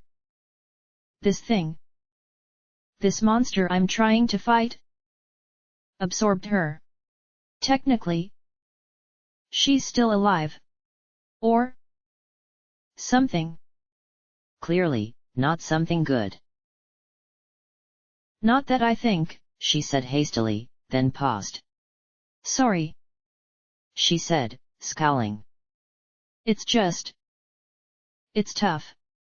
Celestia's flaming solar anal probes, why the hell do some ponies do that? Why would anyone do that? It makes me so mad. She frowned at me. At least tell me you blasted those bastards so they'd never do it again. She sounded like P-21. I wondered if she understood. I let them go. At least, I hoped they were let go. I wouldn't put it past P-21, Glory, or Rampage to have exacted some vengeance on my behalf. You what? She blinked, eyes wide. I let them go. I was dying anyway at the time. I replied with a shrug. Killing them wasn't going to make me any less dead or my butt hurt any less. I sighed as I looked out the dark window. Maybe I was wrong. Maybe they'll just do it to another. Maybe if I catch them, I'll have to kill them anyway. But at least I could give them a chance. She smiled and took the bottle, sniffed, and then passed it back to me. You're amazing. Was, I teased and took a drink. Amazingly stupid and naive, anyway. Was that a buzz? I really hoped it was a buzz. Amazing at getting ponies killed. Amazing at hurting folks who don't deserve it. I sighed. Ugh. Was I this whiny before I died? What do you mean? She asked with a frown. Then I looked at her pip buck and her barding and I closed my eyes. I shouldn't say. Don't tell her. She wouldn't want to know. She doesn't mean it. I took another pull off the bottle. I killed my stable, I said softly. Being a stable pony yourself. You can appreciate what that means. I sighed. Why was I saying this? Why couldn't I just let it go? Hadn't I found peace with gardens? Hadn't I paid the price on the boat? What was the price of 400 lives? I looked at the revolver in her holster. Little Pip was just staring at me in horror and I closed my eyes. There was a virus. It infected a part of the population. Turned them into psychopathic cannibals. Nasty stuff. We were able to kill them all, but I was tired. I wasn't paying attention to what I should. Distracted by other stuff. And while I was getting laid and resting and taking care of myself, the remaining 400 ponies were exposed. I sighed, grimacing. What did I want? Why did I hate myself? Why wasn't atonement enough? They were starting to turn. They were becoming more and more aggressive and the population was armed. A few more days and they'd be killing and eating every pony they came across. We got one uninfected filly out. And then I gassed them. I mimicked pushing a button with my hoof, making a clicking noise. Easy as that. Flooded the whole thing with chlorine gas. I let it fall. Of course, I had planned on gassing myself with them, but Lakunai ruined that. So, yeah. 400 innocent ponies. I looked at her gun. I wanted justice. I wanted the pony responsible to pay the price. That was why I didn't feel the horror and shame of being raped. I wanted to be judged and condemned and punished for what I had done. Not suicide. That was trying to escape from justice. I needed some pony to call me the scum that I was and to put a bullet through my brain like I deserved. I wanted to find some pony like the stable dweller who would do the right thing and kill me like a mass murderer deserved. I didn't have 400 and something lives to atone for 400 and something deaths, but I could at least surrender one. Then I closed my eyes and waited for the bullet that I so richly deserved. Instead, I got a hug. I can't imagine doing what you had to do. But it sounds like it was one of those situations where they were doomed either way. She said softly in my ear. I sighed, slumping. I know that if I were in that position, Diseased? Dying? I wouldn't want to die going crazy or worse. I'd want to die like a pony. And quick. If you had sealed it. I sighed, remembering Stable 90. The shortest-lived stable in Equestria. There wasn't anything you could have done. I jerked away from her and flailed as I overbalanced and fell on my side. My hooves kicked as I struggled to roll over and find my footing.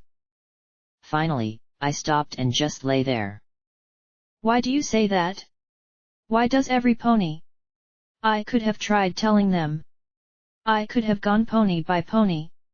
I could have gone to Sanguine.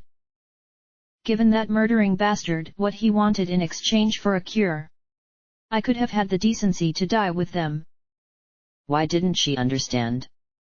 Why didn't any pony?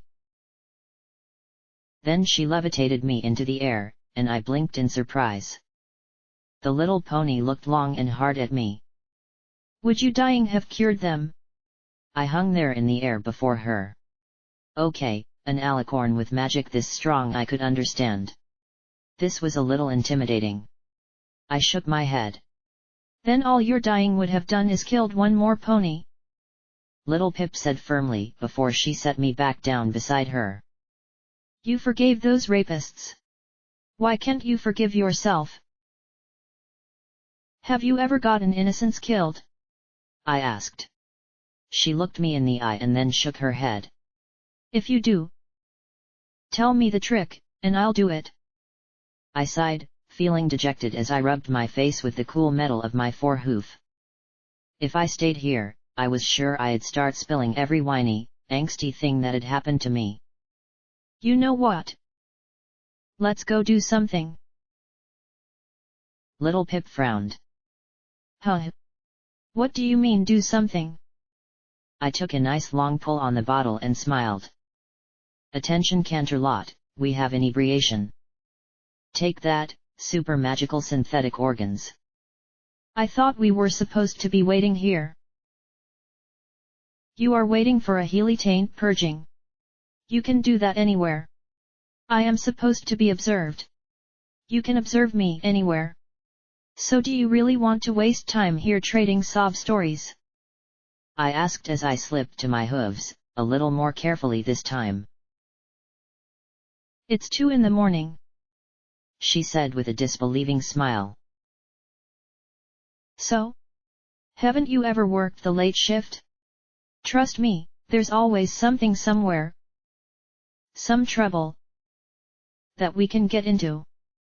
I said with a wiggle of my brows.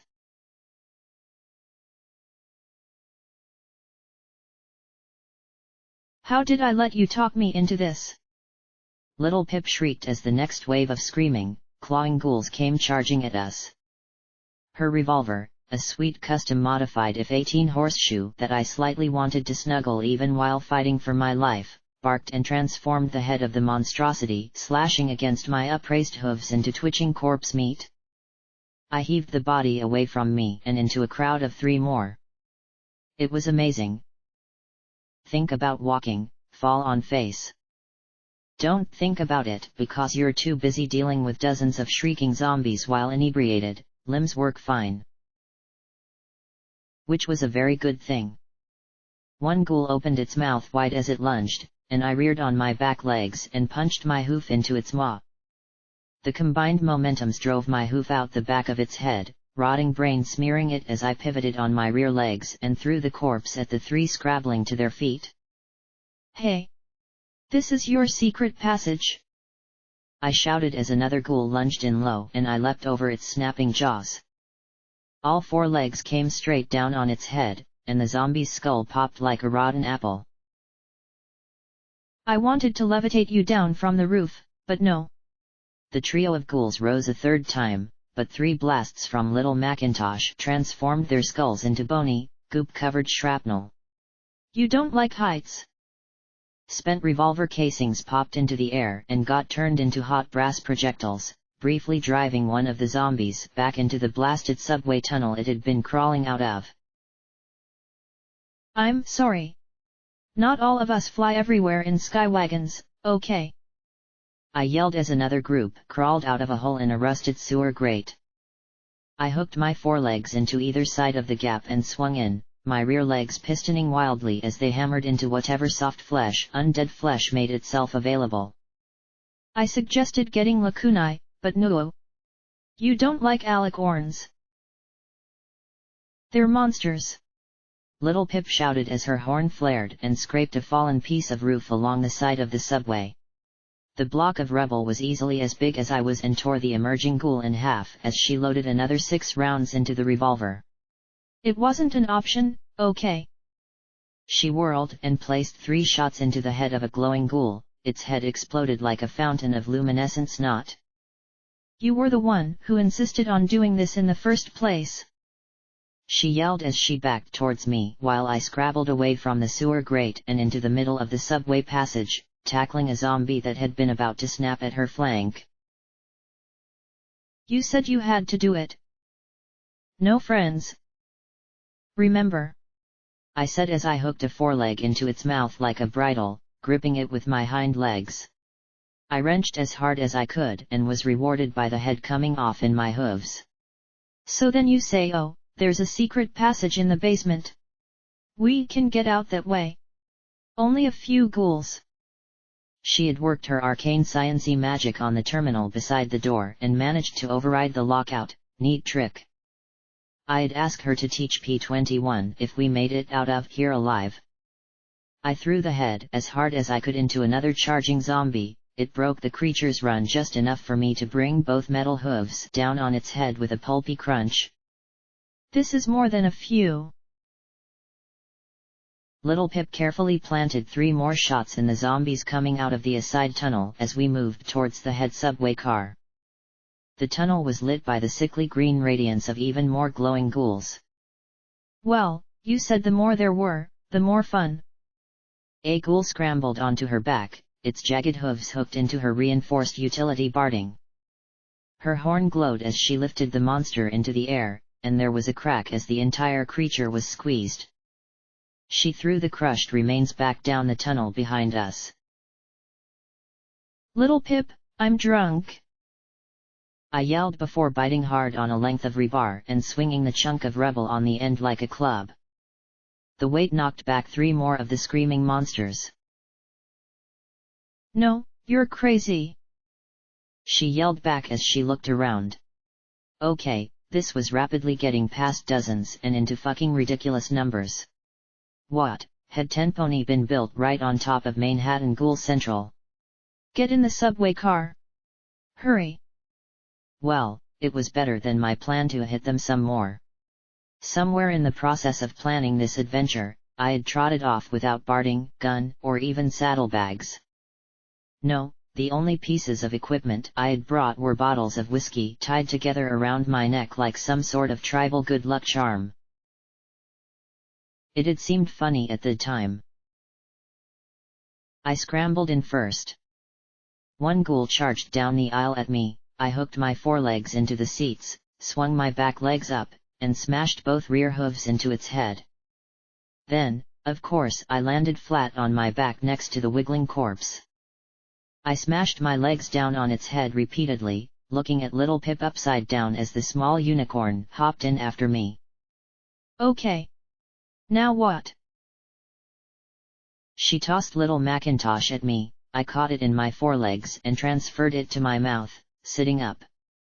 A ghoul was thrashing its way through the doors at the other end of the car. No ticket. I shouted before hopping into Sats and planting one of the revolver's heavy bullets into its skull.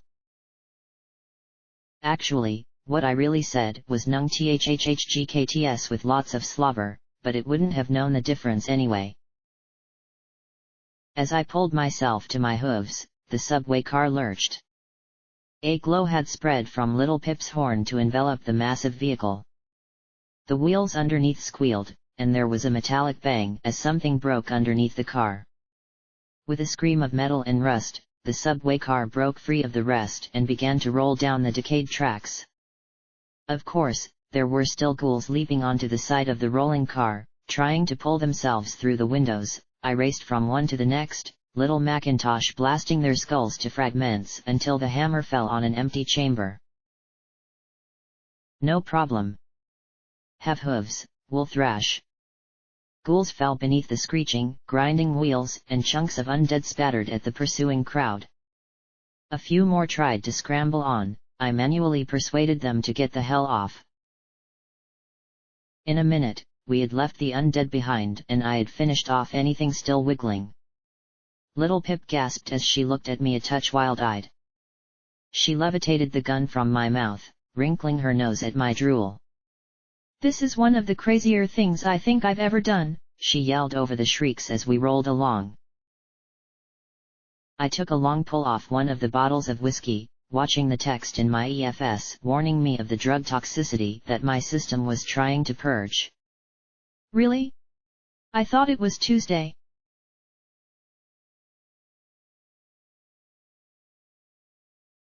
"So? Why is it you couldn't bring your friends along?" I asked as we made our way through the subway station. "I mean, Zenith I can understand. She has that whole I can kill you with one hoof vibe going. Calamity seemed okay, though. And Velvet seemed nice. Even if she's got that whole bossy mama bear thing going for her." Little Pip was drinking a healing potion she had found locked in a medical supply cabinet. The sight of it had floored me. Healing potions as fresh as you please even after 2 centuries. Sweet Celestia somethin' obscene somethin', where did Little Pip learn to swear like that, did Huffington suck? She sighed as she looked at the empty potion bottle. "It's complicated. I'm going up against 2 monsters, and each one wants me to destroy the other. Both have armies and power, and one can even read minds." "Ouch," I winced, then extended my fingers to carefully pick up a piece of scrap metal. "Eat, hey!" I tried to bite it in half. Nothing. Finally, I stuck the chunk in my mouth and felt a strange warmth. The rusty lump softened to the consistency of taffy. Tasted pretty good, too. I smiled as I chewed the lump of metal and swallowed, then caught Little Pip's shocked stare. "Okay, maybe it was a little freaky." "What?" "I'm on a high iron diet." She snorted, and I smiled as I took another drink. "Well, if I take Calamity along and he gets too close and gets his mind read, then it's game over." She sighed, then floated my offered bottle over and took a drink herself. "Velvet remedy?" "Well." A small smile spread on her face. "She's a special kind of girl. She wants to help every pony she can. Even slavers and monsters and every pony. So if she knew what I was going to do, well, I dunno. She might try and stop me." "And Zenith?" I asked with a smile. "Same deal as Calamity? Or would she headbutt the beastie?" She looked a little sad and a little guilty. "Pretty much." "So, once you get the bomb, what then?" "Then," she smiled, "then I blow Red Eye Citadel to the moon. I think that's the most you should know." She wasn't telling me something, but then she fought mind-reading things. I imagined great big tentacle brain monsters. Ooh, or maybe magical computer things. I chuckled, taking a drink. Considering the shit I had dealt with, who was I to insist she tell me more? Then she gave me a small, thankful smile. "Thanks for helping me with this, Blackjack." "Thanks for giving me something to do," I said with a laugh. "Shoot at me, stab me, or fuck me, but whatever you do, don't let me think." She blushed. Why was she blushing? Why was she acting all glorious? "So, next part of the plan?" I asked with a smile as I stood and turned towards the doors leading outside. "We make like the stable dweller, you drop a building on them, and I thump anything that keeps wiggling, right?" Then I blinked when she didn't call me an idiot or laugh.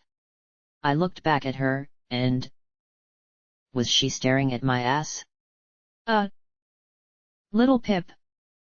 Maybe she really liked my new hardware? She snapped to and looked at me. Wow. She blushed just like Glory. Right. Plan. The plan. With the planning things and they. Planning. Stuff. Plan. Was she actually checking me out? Oh Celestia. Something. She had been, and I couldn't help smiling. I could count the number of mares interested in me. Well, honestly interested rather than planning to sell me out. On one hoof. I turned slowly towards her and watched her eyes get big as she gave a crooked little smile. Little Pip, I said as I leaned towards her. I'm sorry. Her ears fell. But I'm just not drunk enough to forget that I have a mare already. Wow. I didn't know a pony could achieve that shade of red. Oh. I mean I shouldn't. Homage. And. She started to babble. So. I kissed her. I was also quite delighted to discover she was an exceptionally sweet and adorable kisser. And despite just how embarrassed she was, she definitely kissed back. Now she was red and stiff as stone. I imagined breakers blowing in her head. Celestia's flaming cunt drips. She murmured, then sighed, and rolled her eyes. Have I no fucking self-control? And I thought you had a mare. But I am drunk enough that she'll probably forgive me one kiss. I pointed out with a laugh as I walked to the door. You grew up in the wrong stable, little Pip. If you were really into mares, you should have been in 99. She snapped out of it a second later. Yeah. But. Didn't you say it was a horrible, brutal rape factory or something? Did I mention that? I had told her something about what 99 was like.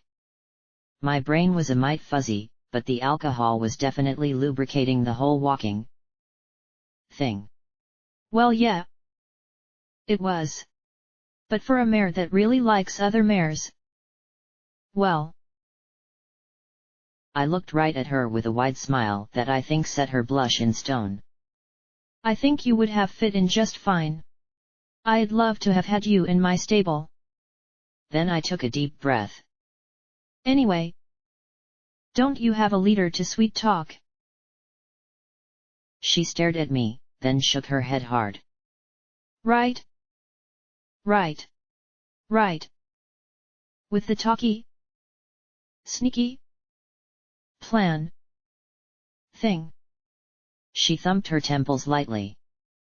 Next time you wanna mess with me, could you? I dunno.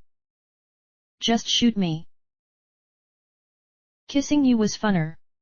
Oh my, there she went again. Didn't any pony ever hit on this mare? Sure, she wasn't insanely gorgeous, but she was outrageously cute.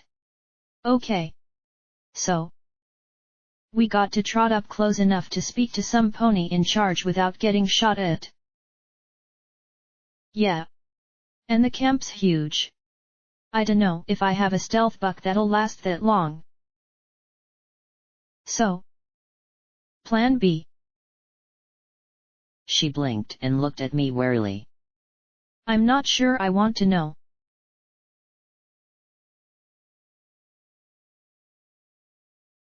Last time I did this, my friend shot me. A lot. Little Pip said as she tied on the red sash of one of Red Eye's enforcers. Last time I did this, I had to eat my friend's heart, I said as I made sure my nice artificial legs were good and covered up before slipping on a pair of battered sunglasses. She looked at me a moment and finally asked the million-bottle cap question, Blackjack, how in Luna's frosty bits are you sane? I looked back at her. That was a fair question. Maybe I'm not. I do what I can to help and I do what I have to do to win. I looked at her in surprise. Don't you? She dropped her gaze. Some things you shouldn't do. Well, yeah. I mean, you gotta make sure winning's worth it. I said as I turned towards her. And sometimes you screw up big time in the process. But nothing's worse than losing because you sat on your hooves when you could have acted. I rolled my eyes and looked at the knocked-out guards we had gotten the uniforms from. Would you break a promise to a friend? She asked, not meeting my eyes. Look, I'll explain to Homage about the kiss, I said with a sigh and a smile. She flushed again, then shook her head. I don't mean that. She adjusted her helmet so it covered her horn. I mean. She stomped her hooves once. Damn it, why is this so hard? I sat as she struggled. I feel like I can't trust myself. She closed her eyes. I had a problem with a drug a while back. Party time mentals. Brain enhancers. Right. Rampage chews them all the time. Mellows her out. I said with a confused smile. Actually, I had no idea if she ate party time or not. It had never occurred to me that they might come in different varieties. Exactly. They make ponies more agreeable. Nicer. Charismatic. She said. They're also extremely addictive. It was a big problem for me. Sounds useful. Got some? I asked. She closed her eyes and pressed her lips together as her magic pulled out a tin from her bags. Wow. She must have known precisely where they were. So? I'm guessing you promised to never ever take them again? No matter what. Yeah. Something like that. She replied. So right now, I've got a little pony in my head telling me to take them locked in mortal combat with another little pony in my head telling me to keep my promise and find another way. Right. I took a deep, contemplative drink from the bottle. Let me ask you this. Your friend you promised this to? Would they want you to die to keep your promise? Little Pip sighed and looked towards Tenpony before saying, No. And if we botch this up, are we going to die? You're helping the wrong pony cheat, she muttered. You're supposed to be helping me keep my promise. That's the right thing to do. The little unicorn sighed. I don't want it to be my addiction making me take these. I don't want to fuck up and fail my friends again. Shows you deserve your friends, I said with a smile. I took another drink, then sighed. It's easier to get forgiveness if you don't die. So. How about this? You take them till we're out of here, hand them over when we go, and then spend all day tomorrow apologizing and blaming me for being a horrible influence on you. Velvet's going to kill me, she said as she lifted out one minty pink square decorated with little balloons and streamers. She popped it into her mouth, chewed, swallowed, and relaxed. Then she opened her eyes, and suddenly I felt like the one about to be kissed as she adopted a coy, cute little smile. Well. Worry about that later. Now. How to get inside to speak to Red Eye? She looked at me and tapped her lips. That should be easy enough.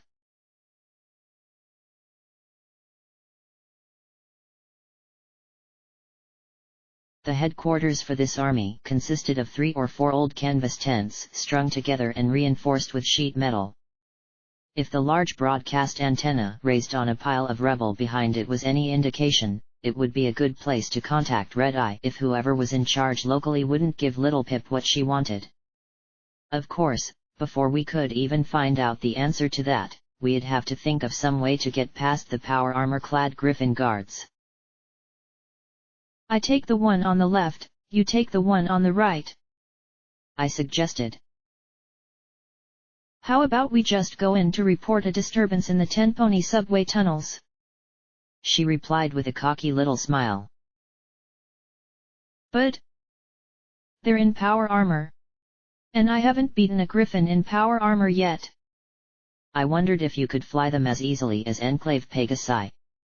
We hid among some nearby supply crates, watching the comings and goings of the headquarters. You can do that later, she said as we watched 2 ponies approach. The griffin said, flange. The 2 ponies replied, gear. A minute later, another pair approached. Strut. They challenged. Truss, replied the ponies, and they were admitted. Little Pip seemed to be nodding to herself. Yes. That's it exactly. The small unicorn said excitedly. What? What's it? I blinked, but she immediately left the cover and walked casually towards the 2 armored griffins, leaving me scrambling to catch up. Bolt, one challenged at our approach. Crank, Little Pip drawled in a bored tone. The pair looked at us, then at each other. I don't know you, one challenged Little Pip. And why are you wearing sunglasses? The other growled at me. It's the middle of the night. I paused, then grinned. I'm just that cool. Wanna bet? He reached out a claw and flicked the black plastic off my face, then suddenly he stiffened as he saw my cyber eyes glowing like 2 red stars. You? What? We've got a special report to make. You are wasting our time and delaying our inevitable, glorious future. Little Pip said imperiously as she tapped her hoof with the perfect stomp for indicating irritation rather than annoyance. The pair looked visibly shaken as they carefully handed back the battered sunglasses and waved us through. You should have been an actress, I murmured. Are my eyes really that freaky? No. But Red Eye has that kind of effect on his followers. The pair that had entered before us were trotting back out again. We followed the sounds of speakers and equipment into a small room with a desk and shelves of papers. 2 tired-looking middle-aged mares sat at desks with piles of papers around them. The larger room the communications office opened off of was filled with maps of Manhattan and other cities around the wasteland. A bunch of symbols had been drawn on them, in particular, the locations of the freaky MASEBS towers were all outlined in red. It sure didn't look like Red Eye thought in small terms. Your report? A lime green mare asked us as her eyes went from one of us to the other. Then they went really round as Little Macintosh came out. She opened her mouth to yell, but Little Pip's magical glow forced her mouth shut. I leapt on the other and got her in a headlock, effectively wrestling her to the ground. My fingers popped out and I held her mouth shut as well. Now what do we do with them? She asked with a small frown as she looked at the pony with earphones on sitting obliviously at the radio with his back to us. Got any wonder glue? I asked with a small smile. She smiled back. The 2 mares with their hooves glued together and their lips duct-taped shut just glared at me as Little Pip talked to the radio operator with the pistol pointed at his head. I really hoped his loyalty to the cause didn't make him realize a gunshot would get us killed pretty quick. A few minutes later, he got to join the glue party as Little Pip put on the headphones. Keep an eye out, she said as she closed the big canvas flap between the rooms and started talking in a low voice. I looked at the 3 incapacitated ponies heaped in the corner. Okay. So. Waiting in the middle of an enemy camp. Smart thing to do would be to wait attentively for some pony to approach and intercept them with a story or plan. Delay them outside the reports room. But I had to admit that those were some awfully pretty maps. I looked at the one marked Hoofington. There was the core. The little districts surrounding it. The Collegiate. Rainbow-Skyport. Megamart. Elysium. Arena. Iron Mare Naval Base. Grimhoof Army Base, way off to the southeast. That was new. Luna Space Center was next to it. Scrapyard. All 4 broadcast towers. Hippocratic Research. There wasn't anything printed on the map, but there was a bright red circle exactly where my Pip-Buck said it could be located. I reared up on my hind legs, marveling at how they kept me upright like some kind of freaky zebra. They let me get a good look at the top of the map, though. A green line had been drawn from the circle under the core and out to the rail lines that lead straight to Philadelphia. In contrast, Paradise was simply a yellow sticker. Why the hell would Red Eye be working with Sanguine? I glanced at the leg containing my Pip-Buck. Brass had said that some pony was holding Sanguine's hooves to the fire. Some pony like Red Eye? Oh, my mane was inventing all new creepy sensations now. I thought of Red Eye getting his hooves on EC-1101. If he was a cyber pony, what were the odds he could get it to work for him for his own nasty ends? I had been so fixated on the projects, maybe the real threat was something very here and very now. Excuse me? A voice said from the door. A pair of runners stared at me and then at the 3 prone ponies. I extended my fingers and slowly pulled the glasses from my face. I stared long and hard down at the 2 bucks and said, as low and cold as I could manage, "Yes." Ah. One stammered as he stared up at me.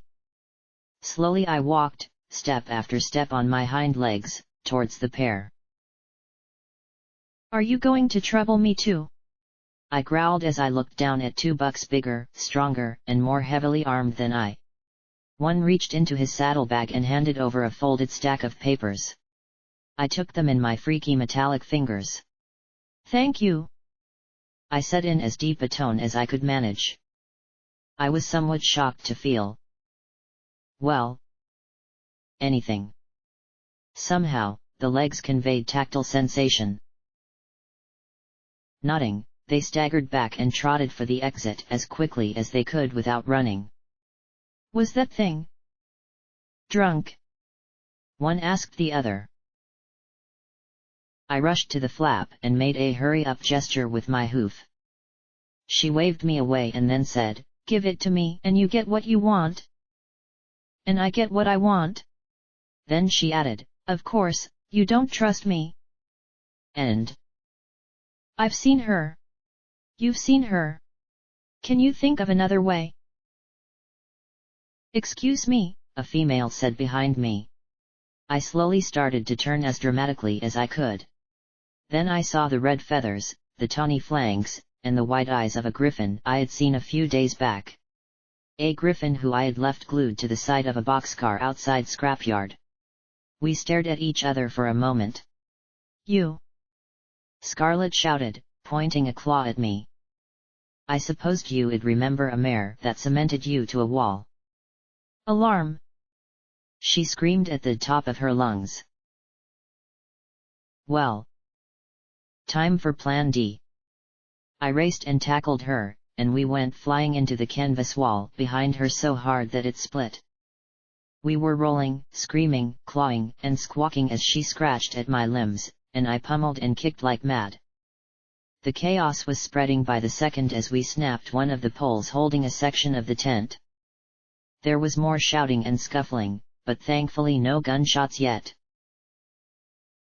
Then we were out in front of the tent and I finally had Scarlet in a headlock. "Okay. No alarms from?" Slowly. I looked up at the dozens of very armed ponies and griffins surrounding the pair of us. Wow! That's a lot of guns. Hold! Boomed a voice that made every pony, including me, jump to their hooves. Oh! Wow! I'd thought, having seen Lakunai, that I understood just what an alicorn was like. Big wings. Horn. Pretty standard stuff, really? Right? Wrong. 15 alicorns, purple, blue, and green, hovered around us like a judgment host. They were surrounded in shimmering shields and looked fit to blast me into chunks. Only one thing saved me. The leader of the host pointed her blue hoof at me and boomed in shock, "You! What are you doing here? You should not be here. The goddess demands to know what you are doing here." I pulled off what shreds remained of my disguise and tossed them away. Then I pulled out one of the last bottles of wild Pegasus and tugged it free, holding it in my fingers. If I was going to have to deal with goddess yelling, I needed more alcohol. The alicorns were so stunned that I was able to take a good long pull off the bottle. Well, had to get fixed up. New legs. Eyes. That sort of. She jerked me into the air before her with her magic. The goddess demands to know. Are you working with Red Eye now? Why, is he recruiting? I asked, seeing the apprehension in her eyes. I reached up and tapped my horn. Find out for yourself, I said. Honestly, I had no idea if it would really work while my horn wouldn't do anything. But then the probably compensating for some inherent shortcoming-sized horn touched mine and I immediately felt that sensation of rummaging in my brain. I thought of what little Pip had said, hopefully after blasting Red Eye to dust, she could do something about the goddess. Good. Now we may dispose of your meddling. Red Eye knows about Sanguine, I thought at her, and she froze. Which means he might know about Project Chimera. For several seconds I just hung there as she dug through my head. I finally finished drinking the last drop, really wishing I had some more. Whiskey, whiskey, whiskey, whiskey. Shut up. Why must the goddess suffer your mindless witless prattle? Why aren't you dead yet? Why can't we just kill you? Why? Hey, don't look at me. I'd tried to die more than once. Ah. I thought it was 'cause you liked me, I thought at her and belched. You wanna prance around my head some more or talk turkey? You want alicorns with cocks. I imagine it'd do you wonders if you got laid. I really want to smash Sanguine into Goliku. All of us want Red Eye gone. And I owe you for 99. I smiled as I dangled in front of her. Or you can just kill me and wonder just what Red Eye is up to. Your choice. Then little Pip was escorted out of the tent by a buck in a big fancy hat that I supposed put him in charge. The effect was immediate. No. These two may not be together. The goddess forbids it. She waved me in the air like a rag doll. Shut up. I bellowed up at her. She's doing what she's doing and I'm doing what I'm doing and... Ugh. A red warning in my vision flashed purge at me. And then in front of every pony I lost my whiskey. The blue alicorn dropped me to the ground in disgust. The buck in the fancy hat rubbed his face. Why can't we just shoot them all? Why? He pointed his hoof back at Tenpony. Just... Go. Go. I rose to my hooves. Oh no. You're not just going to throw us out. Forget it. We're staying put unless we get a proper send-off. Every pony stared at me in shock and confusion. What? What do you want? I looked at the wing of alicorns and grinned.